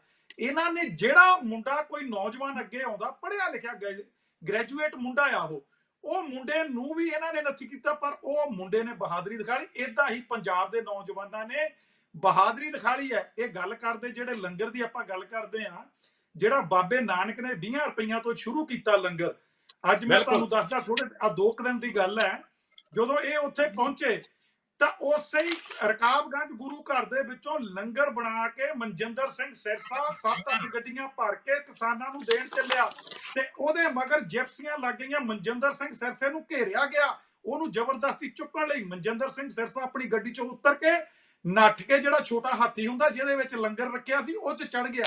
ਉਹ ਆਪਣੇ ਆਪ ਨੂੰ ਬਚਾ ਕੇ ਕਿਸਾਨਾਂ ਤੱਕ ਲਿਜਾ ਰਿਹਾ। ਜਦੋਂ ਤੇ ਅੰਨਾ ਹਜ਼ਾਰੇ ਨੇ ਧਰਨਾ ਦਿੱਤਾ, ਕੇਜਰੀਵਾਲ ਉਹਦੇ ਵਿੱਚ ਬੈਠਾ, ਆਪਣੀ ਰਾਜਨੀਤੀ ਚਮਕਾਈ, ਰੋਟੀਆਂ ਸੇਕੀਆਂ। ਇਸੇ ਹੀ ਗੁਰੂ ਘਰਾਂ ਦੇ ਵਿੱਚੋਂ ਲੰਗਰ ਆਉਂਦਾ ਸੀ ਤੇ ਚੰਗਾ ਲੱਗਦਾ ਸੀ। ਤੇ ਜਦੋਂ ਕਰੋਨਾ ਸੀ, ਪੂਰਾ ਦੇਸ਼, ਪੂਰਾ ਵਰਲਡ, ਅਮਰੀਕਾ ਤੱਕ ਨੇ ਕਿਹਾ ਕਿ ਗੁਰੂ ਘਰ ਬਣਨੇ ਚਾਹੀਦੇ ਜਿਨ੍ਹਾਂ ਦੇ ਵਿੱਚੋਂ ਲੰਗਰ ਆਉਂਦਾ। ਜੇ ਅੱਜ ਕਿਸਾਨਾਂ ਲਈ ਉਸ ਘਰ ਦੇ ਵਿੱਚੋਂ ਲੰਗਰ ਚੱਲਿਆ, ਤੇ ਦਿੱਲੀ ਦੀ ਪੁਲਿਸ, ਦਿੱਲੀ ਦੀ ਗਵਰਨਮੈਂਟ ਜਿਹੜੀ ਹੈ, ਉਹ ਗੁੰਡਾਗਰਦੀ ਤੇ ਉਤਰ ਰਹੀ ਹੈ, ਕਿਸਾਨਾਂ ਤੱਕ ਲੰਗਰ ਨਹੀਂ ਪਹੁੰਚਣ ਦੇਣ ਰਹੀ। ਔਰ ਜਿਸ ਤਰੀਕੇ ਨਾਲ ਮੈਂ ਕਹਿੰਦਾ ਵੀ ਇਹ ਕੰਮ ਹੋ ਰਿਹਾ, ਕਿਸਾਨ ਆਪਣੇ ਲੰਗਰ ਦਾ ਪ੍ਰਬੰਧ ਖੁਦ ਕਰਕੇ ਗਿਆ, ਪਰ ਦਿੱਲੀ ਸ਼੍ਰੋਮਣੀ ਗੁਰਦੁਆਰਾ ਪ੍ਰਬੰਧਕ ਕਮੇਟੀ ਨੇ ਪਹਿਲਾਂ ਐਲਾਨ ਕੀਤਾ ਹੋਇਆ ਆ ਕਿ ਅਸੀਂ ਕਿਸਾਨਾਂ ਨੂੰ ਲੰਗਰ ਦੀ ਘਾਟ ਨਹੀਂ ਆਉਣ ਦੇਵਾਂਗੇ। ਤੇ ਜਦੋਂ ਉਹੀ ਜਿਨ੍ਹਾਂ ਦੇ ਵੀਡੀਓ ਪਾਏ ਜਾਂਦੇ ਸੀ ਵੀ ਇਹ ਸਿੱਖ ਕੌਮ ਨਾ ਹੁੰਦੀ ਤੇ ਸਾਰਾ ਮੁਲਕ, ਸਾਡਾ ਦੇਸ਼ ਜਿਹੜਾ ਹੈ ਕਰੋਨਾ ਦੇ ਵਿੱਚ ਤਾ ਕਰਦਾ ਮਰ ਜਾਣਾ ਸੀ, ਤੇ ਅੱਜ ਉਹੀ ਸਿੱਖ ਕੌਮ ਅੱਤਵਾਦੀ ਇਹਨਾਂ ਨੂੰ ਲੱਗਣ ਲੱਗ ਗਈ। ਜਦੋਂ ਸਿੱਖ ਆਪਣੀ ਗੱਲ ਕਰਦੇ ਆ ਉਦੋਂ ਅੱਤਵਾਦੀ, ਤੇ ਜਦੋਂ ਇਹਨਾਂ ਲਈ ਕੁਛ ਕਰਨ ਤੇ ਦੇਵਤੇ। ਇਹ 2 ਤਰ੍ਹਾਂ ਦੀ ਜਿਹੜੀ ਦੇਸ਼ ਦੇ ਵਿੱਚ ਗੰਦੀ ਨੀਤੀ ਚੱਲ ਰਹੀ ਹੈ, ਇਹ ਬਹੁਤ ਨਿੰਦਣਯੋਗ ਹੈ। ਸੋ ਮੈਂ ਕਹਾਂਗਾ ਕਿ ਜਿਹੜਾ ਕਿਸਾਨ ਹੈ, ਕਿਸਾਨ ਦੇਸ਼ ਦੀ ਮਾਂ ਹੈ। ਜੇ ਕਿਸਾਨ ਕੱਚਾ ਮਾਲ ਪੈਦਾ ਕਰਦਾ ਤਾਂ ਦੇਸ਼ ਤਾਂ ਚੱਲਦਾ। ਜੇ ਅੱਜ ਕਿਸਾਨਾਂ ਨੂੰ ਕੋਈ ਫੰਡ ਦਿੰਦਾ ਤਾਂ ਕਿਹਾ ਜਾਂਦਾ ਇਹਨਾਂ ਨੂੰ ਬਾਹਰੋਂ ਅੱਤਵਾਦੀ ਜਥੇਬੰਦੀਆਂ ਫੰਡਿੰਗ ਕਰ ਰਹੀਆਂ। ਤਾਂ ਸਭ ਤੋਂ ਵੱਡੀ ਅੱਤਵਾਦੀ ਜਥੇਬੰਦੀ ਤਾਂ ਅਡਵਾਨੀ ਅਡਾਨੀ ਹੈ, ਜਿਨ੍ਹਾਂ ਨੇ ਸਾਰੇ ਦੇਸ਼ ਨੂੰ ਕੈਪਚਰ ਕੀਤਾ ਹੋਇਆ, ਜਿਨ੍ਹਾਂ ਨੇ ਫੰਡਿੰਗ, ਮੋਦੀ ਲਈ ਫੰਡਿੰਗ ਹੋ ਜਾਏ ਤਾਂ ਕੋਈ ਨਾਰਾਜ਼ਗੀ ਨਹੀਂ ਹੈ। ਜੇ ਅੱਜ ਉਹ ਵਿਚਾਰੇ ਬਿਲਕਦੇ ਲੋਕ, ਅੱਜ ਉਹ ਆਪਣੇ ਸਿਰ ਦੇ ਉੱਤੇ ਕਫਨ ਬੰਨ ਕੇ ਪੰਜਾਬ ਆਏ ਹੋਏ ਆ, ਪੰਜਾਬ ਤੋਂ ਤੁਰੇ ਹੋਏ ਆ, ਹਰਿਆਣੇ ਤੋਂ ਤੁਰੇ ਹੋਏ ਆ। ਇੱਕ ਮੈਂ ਨੌਜਵਾਨ ਨੂੰ ਦੇਖਦਾ ਸੀਗਾ, ਉਹਦੇ ਦਿੱਲੀ ਪਹੁੰਚਣ ਤੇ, ਜਿੱਦਣ ਉਹ ਦਿੱਲੀ ਪਹੁੰਚਿਆ 2 ਦਿਨ ਪਹਿਲੋਂ, ਉਦੋਂ ਉਹਦੇ ਬੇਟੀ ਪੈਦਾ ਹੋਈ। ਔਰ ਉਹਨੂੰ ਪੁੱਛਿਆ ਗਿਆ ਮੀਡੀਆ ਨੇ ਵੀ ਤੇਰੀ ਬੇਟੀ ਪੈਦਾ ਹੋਈ, ਉਹਨੇ ਕਿਹਾ ਮੈਂ ਆਪਣੀ ਵਹੁਟੀ ਨੂੰ ਕਹਿ ਕੇ ਆਇਆ ਜੇ ਜੀਂਦਾ ਰਿਹਾ, ਰੱਬ ਨੇ ਸਾਹ ਦਿੱਤੇ ਤਾਂ ਆ ਕੇ ਕੁੜੀ ਦੇਖਾਂਗਾ, ਨਹੀਂ ਤੇ ਮੈਨੂੰ ਮੇਰੀ ਵਾਈਫ, ਮੇਰਾ ਮਾਂ-ਬਾਪ, ਮੇਰੀ ਬੱਚੀ ਮਾਣ ਕਰਿਓ ਕਿ ਮੈਂ ਦੇਸ਼ ਲਈ, ਕਿਸਾਨ ਲਈ ਆਪਣੀ ਜ਼ਿੰਦਗੀ ਦਾਅ ਤੇ ਲਾਈ ਹੈ। ਸੋ ਇਹ ਜਿਹੜੀਆਂ ਕਿਸਾਨਾਂ ਨੂੰ ਇਹ ਕਦੇ ਨਹੀਂ ਦਬਾ ਸਕਦੇ, ਇਹ ਇਹਨਾਂ ਦੇ ਮਨ ਦਾ ਵਹਿਮ ਸੀਗਾ। ਇਹਨਾਂ ਨੂੰ, ਇਸ ਸਰਕਾਰ ਨੂੰ, ਸ਼ੇਰਗਿੱਲ ਸਾਹਿਬ, ਮੈਂ ਦੁਆਰੇ ਤੁਹਾਡੇ ਨਾਲ ਦੁਆਰੇ ਆਉਣਾ। ਤੁਸੀਂ ਥੋੜਾ ਲੰਬਾ ਕਰਤਾ ਟਾਈਮ ਨੂੰ, ਲੰਬਾ ਨਹੀਂ ਟਾਈਮ ਨੂੰ ਕਰਨਾ, ਬਾਕੀਆਂ ਨੂੰ ਸਮਾਂ ਮਿਲਣਾ ਚਾਹੀਦਾ। ਰਾਮੇਵਾਲ ਸਾਹਿਬ, ਕਰੋਨਾ ਜਾਵੇ ਚਾਹੇ ਨਾ ਜਾਵੇ ਦੇਸ਼ ਦੇ ਵਿੱਚੋਂ, ਪਰ ਭਾਜਪਾ ਜ਼ਰੂਰ ਜਾਏਗੀ, ਕਿਉਂਕਿ ਕਿਸਾਨਾਂ ਨੇ ਵੈਕਸੀਨ ਤਿਆਰ ਕਰ ਲਈ ਆ ਭਾਜਪਾ ਲਈ। ਬਿਲਕੁਲ, ਮੈਂ ਰਿਣੀ ਆ ਤੁਹਾਡਾ, ਕਿਉਂਕਿ ਆਪਾਂ ਸਮੇਂ ਦੇ ਖਿਆਲ ਰੱਖਣਾ, ਸਮੇਂ ਦੇ ਰਫ਼ਤਾਰ ਨਾਲ ਚੱਲਣਾ, ਆਪਣੀ ਜਿਹੜੀ ਗੱਲਾਂ ਆ ਲੰਬੀਆਂ ਨਹੀਂ ਕਰਨੀਆਂ। ਪਿਛਲੀ ਵਾਰੀ ਵੀ ਕਿਹਾ ਸੀ। ਲੇਕਿਨ ਸਰਪੰਚ ਸਾਹਿਬ, ਜਿੱਦਾਂ ਸ਼ੇਰਗਿੱਲ ਸਾਹਿਬ ਨੇ ਗੱਲ ਕੀਤੀ ਆ ਕਿ ਉਹਦੇ ਬੱਚੀ ਹੋਈ, ਇਸੇ ਤਰ੍ਹਾਂ ਇੱਕ ਬਜ਼ੁਰਗ ਇਸ ਸੰਘਰਸ਼ ਵਿੱਚ ਪੰਜਾਬ ਦੀ ਧਰਤੀ ਤੋਂ ਗਿਆ। ਇੱਕ ਬੰਨੇ ਤਾਂ ਪੂਰਾ ਕਿਸਾਨ ਕੇਂਦਰ ਗਵਰਨਮੈਂਟ ਦੇ ਨਾਲ, ਭਾਰਤ ਦੀ ਸਰਕਾਰ ਨਾਲ ਲੜ ਰਿਹਾ ਕਿ ਅਸੀਂ ਇਹ ਕਾਲੇ ਕਾਨੂੰਨ ਵਾਪਸ ਲਓ, ਨਹੀਂ ਤਾਂ ਅਸੀਂ ਚਾਹੇ ਸਾਨੂੰ ਮਾਰ ਦੋ, ਸਾਨੂੰ ਕੋਈ ਮਾਣ ਨਹੀਂ। ਉਸੇ ਹੀ ਪਾਸੇ ਉਹ ਬਜ਼ੁਰਗ ਦਾ ਨੌਜਵਾਨ ਪੁੱਤਰ ਆਰਮੀ ਵਿੱਚ, ਫੌਜ ਵਿੱਚ ਸ਼ਹੀਦ ਹੋਇਆ।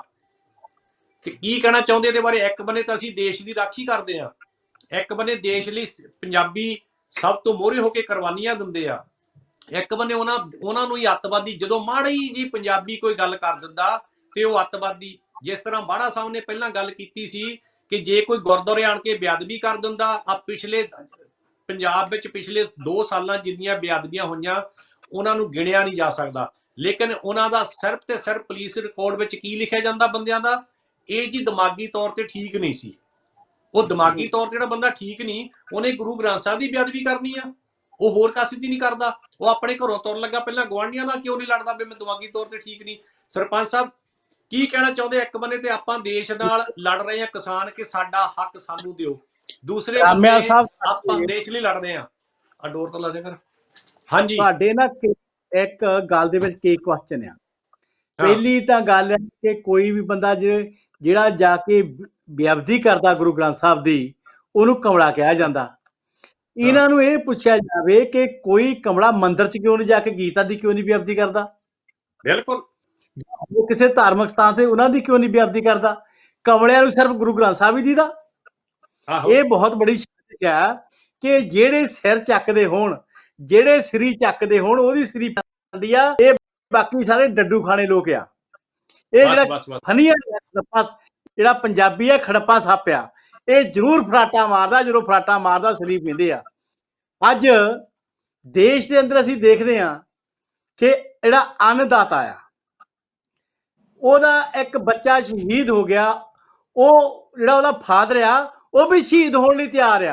ਦੇਖੋ ਕਿੱਡੀ ਕੁਰਬਾਨੀ ਆ। ਉਹ ਘਰ ਸਿਰ ਤੇ ਕੱਫੜ ਬੰਨ ਕੇ ਗਏ ਹੋਏ ਆ, ਝੋਲੇ ਵਿੱਚ ਪਾਏ ਆ। ਦੇਖੋ ਕਿੱਡੀ ਇਹ ਵਧੀਆ ਗੱਲ ਕਿ ਪੋਤਾ, ਬਾਬਾ ਔਰ ਬਾਪ, 3 ਪੀੜ੍ਹੀਆਂ ਗਈਆਂ। ਇਕੱਲੇ ਬੁੜੇ ਨਹੀਂ ਗਏ ਕਿ ਕਹਿੰਦੇ ਜੀ ਬਜ਼ੁਰਗ ਹੀ ਇੱਥੇ ਸੰਘਰਸ਼ ਕਰਦੇ ਆ। ਬਾਕੀ ਜਿਹੜਾ ਬਰਾੜੀ ਨਿਰੰਕਾਰੀਆਂ ਦਾ ਸੈਂਟਰ ਆ, ਦਿੱਲੀ ਤੋਂ ਉਰੇ ਹੀ ਆ, ਜਮਨਾ ਦੇ ਨਾਲ ਕੰਢੇ ਦੇ ਉੱਤੇ। ਉਹ ਬਰਾੜੀ ਕਹਿੰਦੇ ਬਹੁਤ ਵੱਡੀ ਖੁੱਲੀ ਗਰਾਊਂਡ ਆ। ਇਹਨਾਂ ਨੂੰ ਪੁੱਛਣਾ ਚਾਹੀਦਾ ਕਿ ਜਿਹੜੇ ਕਿਸਾਨ ਆ ਉਹ ਸਾਸੰਗ ਸੁਣਨ ਆਏ ਹੋਏ ਆ, ਮੈਨੂੰ ਨਿਰੰਕਾਰੀ ਸਾਸੰਗ ਸੁਣਨਾ ਆ। ਕਿਸਾਨ ਜਿਹੜੇ ਆ ਉਹ ਮੋਦੀ ਦੀ ਜੜ ਪੁੱਟਣ ਗਏ ਹੋਏ ਆ। ਪਰ ਅੱਜ ਜਿਹੜੀ ਰੱਖੀ ਗਈ ਆ ਮੋਦੀ ਦੀ ਜੜ ਪੁੱਟਣ ਦੀ, ਇਹਨੂੰ 2 ਸਾਲ ਯਾਦ ਰੱਖਣਾ ਚਾਹੀਦਾ। 22 ਦੀ ਇਲੈਕਸ਼ਨ ਦੇ ਵਿੱਚ ਜਿਹੜੇ ਅਸੀਂ ਦਾਤੇ ਆ, ਕਿਸਾਨ ਅੰਨਦਾਤਾ ਆ, ਸਾਨੂੰ ਮੰਗਤੇ ਬਣਾਤਾ ਕਿ ਤੁਸੀਂ ਆਹ ਸਾਨੂੰ ਦੇ ਦਿਓ, ਸਾਡੀ ਆਹ ਚੀਜ਼ ਕੱਟ ਦਿਓ। ਸਾਨੂੰ 22 ਦੀ ਇਲੈਕਸ਼ਨ ਵਿੱਚ ਤਿਆਰੀ ਕਰਨੀ ਚਾਹੀਦੀ ਆ ਕਿ ਦਾਤਾ ਹੀ ਜਿਹੜਾ ਉਹ ਦੇਸ਼ ਦਾ ਪ੍ਰਾਈਮ ਮਿਨਿਸਟਰ ਬਣ ਜਾਵੇ, ਦੇਸ਼ ਦੀ ਗੱਦੀ ਉੱਤੇ ਬਹਿ ਜਾਵੇ। ਅੱਜ ਤਰ੍ਹਾਂ ਦੀਆਂ ਸਾਜ਼ਿਸ਼ਾਂ ਹੋਰ ਵੀ ਹੋਣਗੀਆਂ। ਸਾਡੇ ਵਿੱਚ ਉਹਨਾਂ ਨੇ ਭੜੂਏ ਤੇ ਦਲਾਲ ਵੀ ਪੈਦਾ ਕਰਨੇ ਆ। ਸਾਡੇ ਵਿੱਚ ਹੋਰ ਵੀ ਕਈ ਤਰ੍ਹਾਂ ਦੇ ਉਹਨਾਂ ਨੇ ਭਰਮ ਪੈਦਾ ਕਰਨੇ ਆ। ਲੇਕਿਨ ਇਹ ਜਿਹੜੀ ਜੰਗ ਆ ਅੱਜ ਹਰ ਨੌਜਵਾਨ ਦੇ ਜ਼ਿਹਨ ਵਿੱਚ ਉਤਰ ਚੁੱਕੀ ਆ। ਜਦੋਂ ਨੌਜਵਾਨ ਦੇ ਜ਼ਿਹਨ ਵਿੱਚ ਉਤਰ ਜਵੇ, ਤੁਸੀਂ ਦੇਖੋ ਆਜ਼ਾਦੀ ਦੇ ਵਿੱਚ ਉਹਨਾਂ ਨੇ ਦਾੜੀ ਨਹੀਂ ਸੀ। ਕਰਤਾਰ ਸਿੰਘ ਸਰਾਭੇ ਦੀ ਗੱਲ ਕਰਦੇ ਆ, ਊਧਮ ਸਿੰਘ ਦੀ ਗੱਲ ਕਰਦੇ ਆ, ਸਰਦਾਰ ਭਗਤ ਸਿੰਘ 23 ਸਾਲ ਦੀ ਉਮਰ ਵਿੱਚ ਆਪਣੀ ਸ਼ਹਾਦਤ ਦਿੱਤੀ ਆ।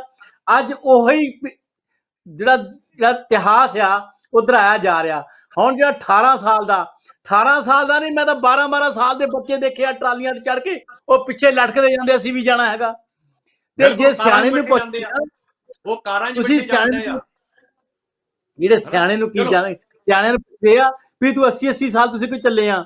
ਉਹ ਕਹਿੰਦੇ ਜੇ ਅੱਜ ਅਸੀਂ ਸੰਘਰਸ਼ ਨਾ ਕੀਤਾ, ਸਾਡੇ ਮੱਥੇ ਤੇ ਕਲੰਕ ਰਹਿ ਜਾਊਗਾ। ਸਾਡੀ ਆਉਣ ਵਾਲੀ ਪੀੜ੍ਹੀ ਸਾਨੂੰ ਪੁੱਛੂਗੀ ਕਿ ਸਾਡੇ ਬਜ਼ੁਰਗ ਜਿਹੜੇ ਡਰਪੋਕ ਸੀਗੇ, ਜਾਂ ਉਹ ਬੇਕਾਰ ਬੰਦੇ ਸੀਗੇ, ਜਾਂ ਉਹ ਨਿਕੰਮੇ ਸੀਗੇ ਜਿਹੜੇ ਸਾਡੇ ਲਈ ਕੁਝ ਛੱਡ ਕੇ ਨਹੀਂ ਗਏ।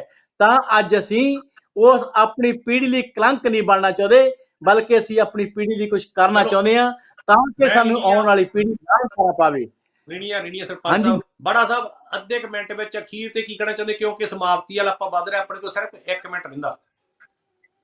ਮੈਂ ਤੇ ਇਹੀ ਕਹਾਂਗਾ ਕਿ ਵੀ ਜਿਸ ਤਰ੍ਹਾਂ ਗਿਆਨੀ ਜੀ ਨੇ ਵੀ ਕਹੇਗਾ, ਅਰਦਾਸ ਕਰਦੇ ਆ ਕਿ ਕਿਸਾਨਾਂ ਦਾ ਜੋ ਇਹ ਬੀੜਾ ਚੁੱਕਿਆ ਗਿਆ ਆ, ਇਹ ਜਿਹੜਾ ਆ ਇਹ ਜਿਹੜੇ ਐਕਟ ਆ ਇਹ ਮਾਫ ਹੋ ਗਏ, ਇਹ ਕੈਂਸਲ ਹੋ ਕੇ ਜਾਂ ਇਸ ਦੀ ਸੋਧ ਕਰਕੇ ਇਹ ਕਿਸਾਨ ਆਪਣੀ ਜਿੱਤ ਪ੍ਰਾਪਤ ਕਰਕੇ ਮੁੜ ਆਪਣੇ ਘਰਾਂ ਨੂੰ ਆਉਣ ਅਤੇ ਆਪਣੇ ਖੇਤਾਂ 'ਚ ਜੋ ਜਿਸ ਤਰ੍ਹਾਂ ਹੁਣ ਕਣਕ ਦਾ ਮਤਲਬ ਉਹਦੀ ਬਿਜਾਈ ਹੈਗੀ ਆ, ਉਸ ਦੇ ਵਿੱਚ ਆ ਕੇ ਆਪਣਾ ਹਿੱਸਾ ਯੋਗਦਾਨ ਪਾਣ, ਜਿਸ ਦੇ ਨਾਲ ਆਉਣ ਵਾਲਾ ਫਿਊਚਰ ਵੀ ਚਲੋ ਇਹਨਾਂ ਦਾ ਸੋਹਣਾ ਤੇ ਉਜਲਾ ਮੈਂ ਹੋਵੇ। ਚਲੋ ਮੈਂ ਰੀਡੀ ਆ ਤੁਹਾਡਾ, ਰੀਡੀ ਤੁਹਾਡਾ ਸਾਰਿਆਂ ਦਾ ਕਿ ਤੁਸੀਂ ਆਪੋ ਆਪਣੇ ਵਿਚਾਰ ਦਿੱਤੇ, ਵਧੀਆ ਵਿਚਾਰ ਦਿੱਤੇ।